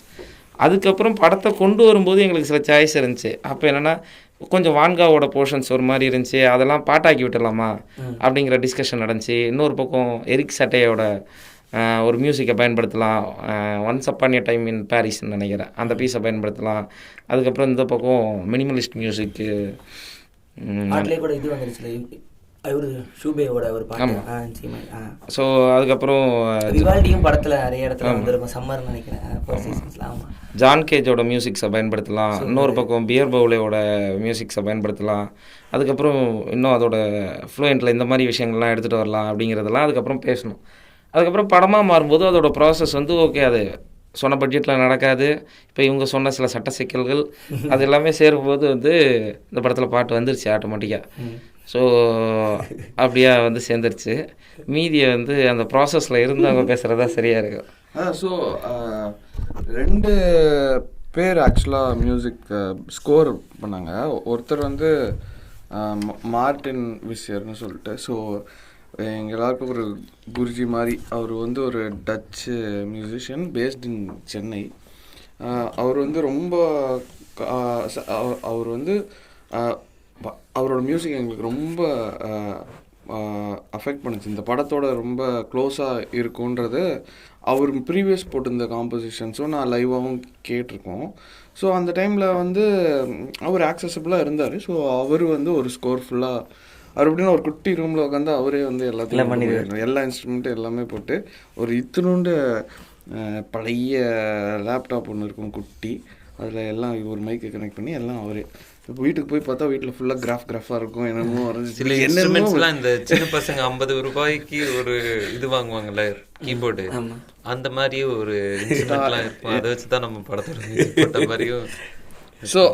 ஸோ நாங்கள் என்ன ஃபீல் பண்ணோன்னா, பிரதீப்பும் அவரும் ஒரு 2 பேரையும், பிரதீப்க்கும் ரொம்ப ரொம்ப ஹாப்பியாக எங்களுக்கு காண்டாக்ட் கிடச்சி. ராஜேஷும் நானும் போய் மீட் பண்ணோம், கதை நாரேஷ் எல்லாமே ரொம்ப சூப்பராக போச்சு. அண்ட் டிஸ்கஷன்ஸும் ரொம்ப சூப்பராக போச்சு. ஸோ ஸ்கோர் வைஸ் எங்களுக்கு கொலாபரேட் பண்ண முடியாட்டியும் இந்த 2 பேரோடையும் ஒர்க் பண்ணோன்றது முடிவு பண்ணிட்டோம். அண்ட் இந்த படத்துக்கு என்ன பண்ணோன்னா, ஸோ மார்டின் வந்து கம்ப்ளீட்டாக டிஸ்ஹார்மனியில் ஒர்க் பண்ணுறவர். அவருக்கு வந்து ஹார்மனியாக வெறுத்துட்டார். ஸோ ஹார்மனியில் ஒர்க் பண்ணி ஒரு 10 வருஷம் ஆச்சு. அவர் மியூசிக்கை வந்து வேறு டைரக்ஷன்லேருந்து, அதாவது ரொம்ப ரொம்ப க்ளோஸ் டு நம்ம படம் இருக்கிற இந்த ஆன்டி எஸ்தெட்டிக்ஸ் அண்ட் எல்லா ஒரு டிஸ்ரப்டிவ் குவாலிட்டி இருக்குல்ல நம்ம படத்தில். ஸோ அந்த மாதிரியான ஒரு விஷயம் வந்து அவர்கிட்ட ரொம்ப அவர் வந்து இப்போ ஒரு ரீல் கொடுத்தீங்கன்னா அவர் ரொம்ப கொலாபரேஷன்லாம் நம்ம கூட என்ன பண்ணாருன்னு எனக்கு தெரியாது.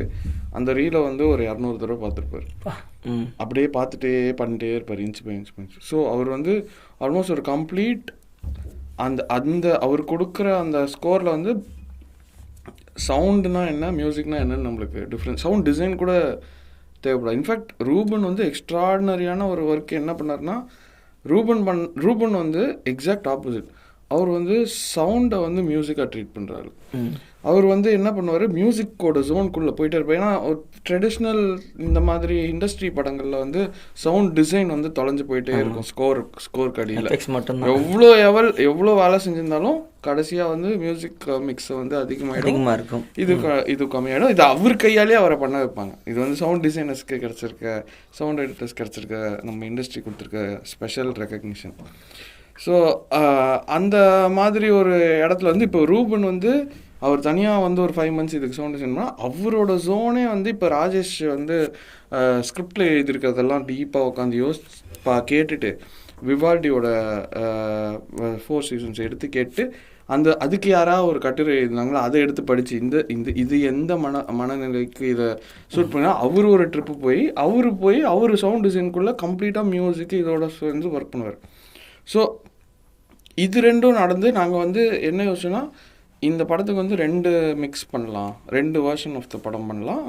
கட் எடிட் மாறாது, பட் ஒன்று வந்து மார்ட்டினோட பேக்ரவுண்ட் ஸ்கோர் வச்சு, இன்னொன்று வந்து பிரதீப்போட ஸ்கோர் வச்சு. பிரதீப் அண்ட் மார்ட்டினோடது கொஞ்சம் இருக்கும், ஆனால் நிறைய பிரதீப் பண்ணியிருக்காரு. அண்ட் எங்களுக்கு வந்து இங்கே இந்த இடத்துல வந்து ஸோ எங்களுக்கு ஒரு தேட்டரிக்கலான ஒரு விஷயம் மாதிரி தான் நாங்கள் ஒரு ஃபோக்கான ஒரு விஷயம் மாதிரி தான் சினிமாவை பார்க்குறோம். ஸோ ஏதோ ஒரு இடத்துல வந்து அது போய் ப்ளே ஆகுதுன்னா அங்கே அது நிகழுது, நிகழ்காலத்தில் நிகழுது. ஸோ அப்போ வெஸ்ட்டில் நம்ம போய் இப்போ ஃபெஸ்டிவலுக்கு படம் அனுப்புகிறோன்னா, இப்போ ஒரு சப்டைட்டில் போடுறதே படம் மாறுது தானே. ஒரு லைன் வருதுனாலே இந்த படத்தை பார்க்குறவங்க வேறு படம் பார்க்குறாங்க, அங்கே படத்தை பார்க்குறவங்க வேறு படத்தை. இது லாங்குவேஜுக்கான விஷயமும் டீப்பாக இருக்குது. நீங்கள் சொல்லிட்டு இருந்தீங்களா எப்படி தமிழில் இதை பார்க்கணுன்ற ஒரு விஷயம், இந்த மாதிரியான படம் பார்க்கணுன்ற விஷயம். அவங்களுக்கு வந்து அஃப்கோர்ஸ் நிறைய பிரச்சனை இருக்குது, அவங்க நம்மளை எப்படி பார்க்குறாங்க அப்படின்றது. ஸோ இந்த படத்துக்கு அந்த மாதிரியான வரவேற்பு கிடைச்சது எனக்கு தெரியல. ஆனால் ஹெல்ப் தேவைப்படுச்சு மியூசிக் சைட்லேருந்து. அந்த ஹெல்ப் வந்து அந்த கிரேஸை வந்து கொடுத்தது மார்ட்டினோட டிசார்னி தான், அந்த மக்களுக்கு எடுத்துகிட்டு போய் சேர்றதுக்கு. இந்த கிரேஸை இங்கே கொடுக்கறது பிரதீப் தான். பிரதீப்போட ஆல்பமும் பிரதீப்போட ஒரு மியூசிக்காலிட்டியும் அவரோட கம்ப்ளீட் அண்டர்ஸ்டாண்டிங் ஆஃப் இங்கே இந்த இடத்துல மியூசிக் என்ன ரோல் ப்ளே பண்ண முடியும், ஒரு பார்ட்டாக ஒரு கொலாபரேஷனாக இந்த படத்துக்குள்ளே. ஏன்னா மியூசிக் திருப்பி இங்கே பார்த்தா அது ஒரு ஆல்மோஸ்ட் அட்டானமஸ் இண்டஸ்ட்ரி இல்லையா. ஒரு படத்துக்குள்ளே எல்லாருமே அந்த இப்போ நெல்சன் அவரோட ட்ரெய்லரில் அனிருத்தோட பண்ணுற மாதிரி அது அந்தளவுக்கு வந்து ஏன் மியூசிக் டைரக்டர்ஸ் எல்லாம் அவ்வளோ பவர்ஃபுல்லாக இருக்காங்கன்னா, அது ஒரு அட்டானமஸ் இண்டஸ்ட்ரி. ஒரு பேருக்கு தான் வந்து அதுவும் இதுவும் இருக்குது, அது ஒரு கன்வீனியன்ட் மேரேஜ் மாதிரி இருக்குது. ஆனால் அவங்கெல்லாம் தனிப்பட்ட லெவலில் வந்து சுயமாக இருந்திருக்காங்க. அது அப்படி தான் வந்து ஹிஸ்ட்ரியாகவும் தமிழ் சினிமா ஹிஸ்ட்ரிலையும் உருவாக்கியிருக்கோம் நம்ம இந்த அட்டானமஸான இண்டஸ்ட்ரியை. அஃப்கோர்ஸ் அதில் கிரிட்டிசிசம் எதுவுமே இல்லை. இன்றைக்கி கூட நம்ம இவ்வளோ பாடல்கள் கேட்டு நம்ம வாழ்க்கையில் அந்த படம் எந்த படத்தில் வந்துச்சுன்னே தெரியாது, ஆனால் ஒரு இளையராஜாவோட ஒரு பாட்டு வந்து நம்மளுக்கு அவ்வளோ மீனிங்ஃபுல்லாக நம்ம வாழ்க்கையை நகர்த்திட்டு இருக்கும்போது கம்ப்ளைண்ட்ஸ் எதுவும் கிடையாது. ஆனால் கண்டிப்பாக வந்து இங்கே வந்து பிரதீப் வந்து அதை புரிஞ்சுக்கிட்டு அதுக்கு வந்து சதீஷ் ராஜா, அரவிந்தன், எங்கள் எல்லா டீமோட சேர்ந்து அந்த பாடல்களை எழுதுறது, உமாதேவி மேம், அப்புறம் வந்து இப்போ வந்து இந்த பாட்டு இருக்கு இல்லையா, அந்த பறந்து போகின்ற, அதுதான் இருக்குல்லே அவர் எங்களுக்கு வாசித்து காமிச்சார். ஆனால் பாடலாக தான் வாசித்தார். வந்து நாம் க்ரியேட் பண்ண பாட்டு இல்லை, அவர்கிட்ட இருந்த பாட்டு கேட்டோடனே அப்படியே மேஜிக்கல். ஸோ ஏதோ ஒரு லெவலில் வந்து அவங்க மியூசிக் சைட்லேருந்து ஒரு கிரேஸ் வந்து கொடுத்துருக்காங்க இந்த மக்கள்கிட்ட எடுத்துகிட்டு போகிறதுக்கு. அண்ட் இன்றைக்கி நம்ம ஸ்க்ரீனிங் முடிச்சுட்டு பார்க்கும்போது கூட எவ்வளோ பேர் இந்த ஸ்கோரை பற்றி அவ்வளோ நிறைய பேசும்போது எனக்கு ரொம்ப ஆக்சுவலாக மார்ட்டினோட மியூசிக் நம்ம இன்னும் ரிலீஸ் பண்ணல. அது ஒரு பி-சைடு ஆல்பம் மாதிரி அப்புறமா நிதானமாக நம்ம போடலான் இருக்கோம். ஆனால் அது கேட்டால் செத்துருவீங்க, அந்த மாதிரி செம்மையாக இருக்கும் நிஜமாவே. அது ப்ராப்பராக ஒரு இதுவாக தொகுப்பாக நம்ம வந்து பிளான் பண்ணிருக்கோம். அதுவும் இதோட ஸ்கோர்ஸும் இதுவும் ரிலீஸ் பண்ணி குதிரை மாதிரியே இதில் கனவு மாதிரியே இதில் இன்னும் நான் பார்த்தது கண்ணாடி.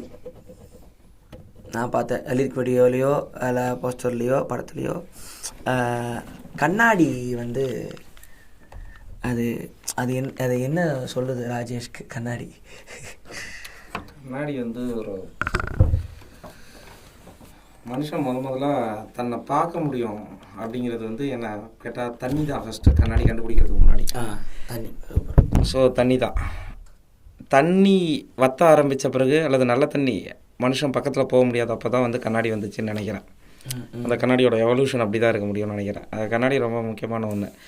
நான் வந்து எனக்கு ஒரு பழக்கம் இருந்துச்சு, நான் சின்ன வயசுலேருந்து கண்ணாடி பார்க்க மாட்டேன்.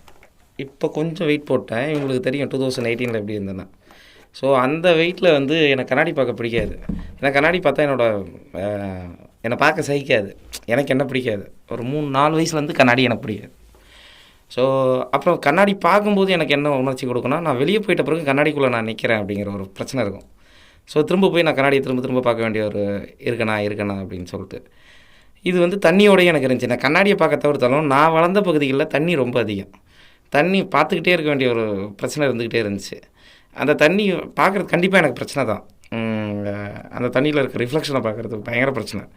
ஸோ அது என்னை காமிச்சு கொடுக்கும் நான் யாருன்னு. அது சம்டைம்ஸ் என்னன்னாக்கா அந்த விஷயங்கள் வந்து என்னை கேள்விக்குட்படுத்திக்கிட்டே இருக்குது. கேள்விக்குட்படுத்திகிட்டு இருக்கும்போது இந்த படத்தில் கண்ணாடி என்னவா இருக்குது அப்படின்னாக்கா, இது கண்ணாடி தண்ணி சீனும் வரும். ஒரு ரிஃப்ளெக்ஷன் ஒன்று இருந்துச்சு, வர ஒன்று இருக்கும் அந்த தண்ணியில் இருந்தால். ஏன்னா கண்ணாடியிலேருந்து அதை வெளியேற்றிருக்கலாம். இங்கே அதில் நான் பேச வர்றதும் வந்து கண்ணாடியும் தண்ணியும் ஒன்றுன்னு தான் சொல்கிறேன், ரெண்டும் வேறு வேறு இல்லை அப்படின்னு தான் சொல்கிறேன். ஸோ அந்த இடத்துல அந்த கண்ணாடியும் தண்ணியும் அப்படிங்கிற ஆப்ஜெக்டை எடுத்துகிட்டு வரும்போது போர்கேஸ் வந்து சொல்லுவார், அவருக்கு வந்து கண்ணாடி பார்க்குறது ரொம்ப பயம். கண்ணாடி தான் அவர் வாழ்க்கையோட ஒட்டுமொத்த பிரச்சனையே. ஏன் போர்கேஸுக்கு பிரச்சனையாக இருக்குது அப்படின்னு போகும்போது எனக்கு வந்து கண்ணாடியில் வந்து அது தன்னை ஈர்த்து உள்ளே வச்சுக்கிது, நான் வெளியே போயிட்டாலும் நான் அங்கே தான் இருக்கேன் அப்படிங்கிற ஒரு பயம் இருந்ததாக ஒரு இடத்துல ஒரு குறிப்பில் சொல்லிட்டு போவார். அதே மாதிரி எனக்கும் அந்த உணர்வு காலம் முழுசும் இருந்ததுனால, இன்னொன்று இதில் பேசும்போது சில டூயலிசம் இருக்கும் இந்த படத்துக்கே. ரியல், என்ன சொல்கிறது, அதாவது ரியல் ஆர் ட்ரீமு, அது மாதிரி ரியல் ஆர் ரிஃப்ளெக்டட், இந்த மாதிரி நிறைய டூயலிசம் இருக்கும். அது ஃபிலாசபிக்கலாக ஒரு டூயலிசம் சார்ந்த கேள்விகளை எழுப்புறதுக்கு எனக்கு தேவைப்பட்டுச்சு. ஏன்னா நான் வந்து இந்த படத்தை எழுதும்போது இருந்த மூடு வந்து கனவு எது நனவு எது அப்படிங்கிறத வந்து யாராலையும் சொல்லிடக்கூடாது, அது ஐடென்டிஃபையே பண்ணக்கூடாது. அதுதான் இதோட மீட்டர் ஆக்சுவலி. அந்த மீட்டருக்கு பார்க்கும்போது கனவு முடிஞ்சாலும் நம்மளை சுற்றி ஆப்ஜெக்டில் எப்படி இருக்குது. ஸோ ஒரு பக்கம் வந்து கண்ணாடியில் இருக்கிறது ஒரு கனவு தான், ஸோ தண்ணியில் இருக்கிறது ஒரு கனவு தான். இது ஆப்ஜெக்டில் எப்படி இருக்குன்றத எனக்கு தொட்டுட்டு போகிறதுக்கு கண்ணாடியார் தண்ணியாகவும் தேவைப்பட்டுச்சு. அந்த இடத்துல இருந்து தான் இங்கே கண்ணாடி வந்திருக்கு. நார்மலாக ஒரு கேள்வி வந்திருக்கும், இதுக்கு இவ்வளோ செலவு பண்ணணுமான்னு கேள்வி வந்திருக்கும். கண்டிப்பாக வந்திருக்கும், செலவு பண்ணணுமா, நீங்கள் சும்மா பண்ணியிருந்துருக்கலாமே, தியேட்டருக்கெலாம் கொண்டு வரீங்க அப்படிலாம் கேள்வி வந்திருக்கும். அதுக்கு என்ன பண்ணணுமா, ஏன்பா இதுக்கு இவ்வளோலாம் செலவு பண்ணுறீங்க, எங்களுக்கு அது ஏன் கூடாதுன்னு தான் என் கேள்வி. அது ஏன் கூடாது, அது ஏன் பண்ணக்கூடாதுங்கிறத என்னோட கேள்வி. அது ஏன் நான் கொண்டு தியேட்டருக்கு எதுக்கு நீங்கள் வந்து ஃபெஸ்டிவல் படம் ஒதுக்குறதும் தனியான தவறு தான். இல்லை, என்ன கேட்டால் இப்போது ஒரு ஃபெஸ்டிவல் படத்தை எப்படி புரிஞ்சுக்கிறாங்கன்னா, ஒரு கம்மி பட்ஜெட்டில் ஒரு 50 லட்சம் 60 லட்சத்தில் அவங்க ஒரு ஃபெஸ்டிவல் படம் பண்ணிட்டு ஒரு குறிப்பிட்ட ஒரு நல்ல ஃபெஸ்டிவலாக இருக்கட்டும், முக்கியமான ஒரு ஃபெஸ்டிவலாக இருக்கட்டும், ஏதோ ஒரு ஃபெஸ்டிவலாக அவங்க வந்து ஏற்றி அதை ஒரு ஆடியன்ஸ் அவங்க வந்து க்ரியேட் பண்ணுறாங்க. ஆனால் அது வந்து ஒரு மாஸ் ஆடியன்ஸாக நம்ம கன்சிடர் பண்ண முடியாது. அது வந்து ஒரு சிறுகுழு ப்ரைவேட் ஆடியன்ஸ் மாதிரி தான் நம்ம நினச்சிக்கவே முடியும். ஐ மீன் அது ஒரு இன்டர்நேஷ்னல் ஆடியன்ஸ் தான், இல்லைன்னு சொல்ல. அது ஒரு முக்கியமான ஆடியன்ஸ் தான், அதுவும் இல்லைன்னு சொல்ல. ஆனால் அது ஒரு மாஸ் ஆடியன்ஸாக நம்மளால் கன்சிடர் பண்ண முடியாது. அதே நேரம் இப்போது நம்ம இங்கே ஒரு படத்தை நம்ம ரிலீஸ் பண்ணோம்னா மக்கள் வந்து ஏதோ ஒரு வகையில் ஒரு ஸ்பெக்டக்கிளை எதிர்பார்க்குறாங்க, ஒரு பயங்கரமான படமாக எதிர்பார்க்குறாங்க. இதே படத்தை நம்ம வந்து ரொம்ப கம்மியான பட்ஜெட்டில் நம்மக்கிட்ட இருக்கிற ரிசோர்ஸ் வச்சுட்டு கண்டிப்பாக இதை விட சின்ன ஒரு படமாக நம்ம பண்ணியிருக்கலாம். ஆனால் அது தியேட்டரில் ஓடாது. இந்த படம் ஓடும் அப்படின்னு என்னால் அப்படி உறுதியாக சொல்ல முடியாது. பட் ஒரு ரிஸ்க் எடுக்கிறோம், ஒரு கால்குலேட்டடான ஒரு ரிஸ்க் தான் எடுக்கிறோம். அதாவது நம்ம வந்து ரிலீஸ் பண்ணுறது வந்து நீலம் ப்ரொடக்ஷன்ஸ் வந்து ஏற்கனவே அவங்க வந்து ஹிட்டு கொடுத்த பேனர் அண்ட் ஒரு மக்கள்கிட்டேருந்து ஒரு எப்படி சொல்கிறது, அவங்களோட பேர் சம்பாதிச்ச ஒரு பேனர். ஸோ அவங்களோட பேனர் அண்ட் யாலி ஃபிலிம்ஸ் ரெண்டுமே சேர்ந்து இதை ரிலீஸ் பண்ணும்போது அது ஒரு மாதிரி ஒரு பேர் வெளியில் தெரியும். ஸோ இந்த மாதிரி நம்ம வந்து நிறைய விஷயத்த ஒரு இடத்துல கொண்டு வந்து ஓகே இதை வச்சு இது எல்லாத்தையுமே இந்த சட்டியில் போட்டு அப்படியே கலக்கி பார்த்தா ஓகே இந்த பட்ஜெட்டில் நம்ம எடுக்க முடியும். ஸோ அதான் இப்போது நார்மலாக சினிமா உட்காந்து பேசுனாங்கன்னா என்ன கதை சொன்னீங்க, ஹீரோ இப்போ பார்த்தீங்க, ஹீரோயின் எப்படி பார்த்தீங்க. எனக்கு வந்து இது வந்து இந்த பாட்காஸ்ட்டில் குதிரவால் டீமோட பேசணும்னு ரொம்ப, அதுவும் ராஜேஷோட பேசியே ஆகணும்னு இருந்தேன். ஏன்னா ஸ்டேஜில் ராஜேஷ் பேசும்போது கேட்கும் போது எனக்கு ஆசையாக இருந்துச்சு. சரி நம்மள கோவம் கூட படட்டும், உட்காந்து பேசிடணும், அது பின்னாடி என்ன ஓடிச்சு, அதுக்குள்ளே என்ன இருந்துச்சு, என்ன கோவம் இருந்துச்சு, என்ன நேரம் இருந்துச்சு, என்ன தேவை இருந்துச்சு, அது எல்லாருக்கும் இருக்கும். ஸோ அந்த அந்த அந்த விஷயத்தை பார்த்துடணும்னு ஒரு ஆசை இருந்துச்சு, அதுதான். ஸோ அது எனக்கு என்னன்னா இதிலிருந்து இதுக்கப்புறம் நிறைய படம் வரணும்னு தான் என்னோடது. இல்லை அவங்க ஒன்று பண்ணிட்டாங்கனால அது வந்துடுச்சு. ஸோ மற்றவங்களுக்கு வந்து நம்மள மாதிரி இன்னொன்று விஷயம் நடக்கும்போது தான் அடுத்து ஒருத்தன் பேப்பரில் எழுதும் போது அவங்க சாத்தியமானது எனக்கும் நடக்கும்னு அடுத்தது வரும். ஸோ முதல் ஜேர்னி தான் ரொம்பவே ட்ரபுளாக இருக்கும் எல்லாருக்குமே. ஏன்னா அந்த பக்கம் உங்களுக்கு பார்க்குறதுக்கு ரெஃபரன்ஸ் பாயிண்ட் இல்லாத போது நீங்கள் தான் எல்லாத்தையுமே அந்த பார்த்த கிளியர் பண்ணணும். அதனால தான் இவ்வளோ நாள் தாண்டி வந்திருக்கான இதுவும் அதுதான். ஏன்னா நான் காமெடியில் அந்த கஷ்டத்தெல்லாம் பார்த்துருக்கேன். எனக்கு அடி விழுவும், நிறைய திட்டு விழும். ஏன்னா எனக்கு பார்த்து இருக்கிறதுக்கு யாருக்குமோ நமக்கு பின்னாடி வரவங்க கரெக்டாக சொல்லுவாங்க, நீங்கள் வந்து பயங்கரமாக நீங்கள் தப்பு பண்ணீங்க, அதை பார்த்து நாங்கள் கற்றுக்கிட்டோமா. நமக்கு பார்க்க யாரும் இல்லாத போதான் நமக்கு எல்லாமே. ஸோ இந்த ஜேர்னி அப்படி தான் பார்க்குறேன். ஸோ இப்படிலாம் சினிமா டிஸ்கஷன்லாம் பார்ப்பாங்க. முறையாக பாட்காஸ்ட் இருக்கிறவங்களாம் ஆச்சரியமாக இருக்குது, இவ்வளோ கிளியராலாம் என்னமோ சொல்கிறாங்களே, இன்னொரு நோட்ஸ் எடுக்க ஆரம்பிச்சிருப்பானுங்க எல்லாம். ஸோ அதுதான் என்னோட இதுவாக இருந்துச்சு. ஸோ இப்போ சொல்கிற மாதிரி கிளீஷ் மார்ச் 18 வாழ்த்துக்கள் டீம். அதனால் பார்த்துட்டு இவங்கடி ஓக்கலி ஃபேன்ஸ் எல்லோரும் போயிடுவாங்க இருக்கிற அத்தனை பேரும். அது மிரட்டி போச்சு எல்லாத்தையும். நீங்கள் அவங்கள்ட்ட பேசும்போது மட்டும் ஏன் இப்படி பக்கத்தில் அது வந்துடும். அது என்னோட ஒரு சொன்ன மாதிரி அந்த கண்ணாடி விட்டு போனதுக்கு அப்புறமே உள்ள அவனுக்கு இருக்கிற மாதிரி எனக்கு கேட்டுக்கிட்டு இருக்கானுங்க அப்படின்னு மெட்டப்பர் அழகு நல்லா உள்ள ஓடிக்கிச்சு இப்போ. அதனால் ஸோ அதான் நன்றி ராஜ், நீங்கள் சொல்லி முடிச்சுவீங்க. அவங்க 2 விஷயம். அந்த படத்தோட இன்வெஸ்ட்மெண்ட்டு, அந்த இன்வெஸ்ட்மெண்ட்டுக்கு தான் ஏதோ ஒரு வகையில் தேங்க்ஸ் சொல்லணும். ஏன்னா ஒரு இன்வெஸ்ட்மெண்ட் வந்து அல்டிமேட்டாக இந்த படம் வந்து எழுதப்பட்டு புக்காக வெளியிடுறதுக்கு எடுக்கப்பட்டதில்லை. ஏன்னா நான் இப்போவும் நம்புகிறேன், இது விஷுவல் மீடியாவுக்காக எழுதப்பட்ட ஒரு விஷயந்தான். இது புக்காலாம் வெளியிட முடியாது. அதுக்கு சில படத்தில் இருக்க சில ஷார்ட் இருக்குன்னு நினைக்கிறேன். ஸோ 2 வந்து அந்த இன்வெஸ்ட்மெண்ட்டை கொண்டு வர்றதுக்கு பேரலாக அந்த டைமில் ரஞ்சித் சார் பண்ண ஹெல்ப்புன்னு சொல்ல முடியாது, அவர் உள்ளே வந்து பண்ண விஷயங்கள் எல்லாமே. அதே நேரத்தில் விக்னேஷ் உள்ளே வந்தது எல்லாமே, அதுதான் நான் தனிப்பட்டு தேங்க்ஸ் சொல்லியிருக்கேன். 2வது வந்து சினிமா வியூவர்ஸ் பற்றி என்ன சொல்கிறேன்னா, ஸ்டோரி டெல்லர், ஒரு கதை சொல்கிறேன் அப்படிங்கிற இடத்துல வந்து ஒரு நரேட்டிவ் அப்படிங்கிற ஸ்ட்ரக்சர். ஏன்னா ஸ்டோரி டெல்லிங் வேறு, நரேட்டிவ் வேறு. ஸோ கதை வேறு, புனைவு வேறு.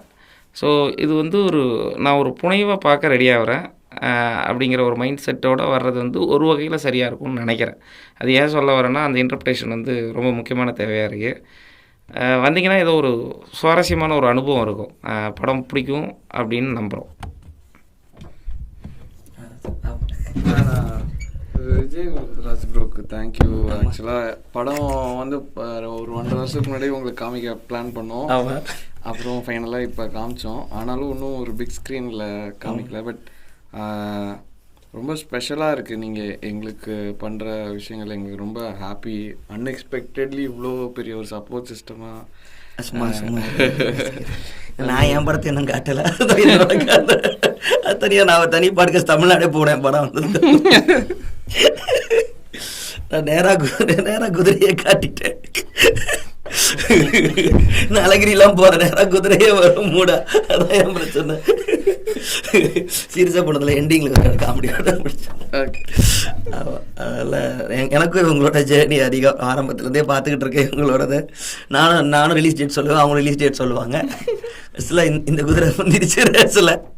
என் குதிரைக்கு கேட்குதான்னு தெரியல.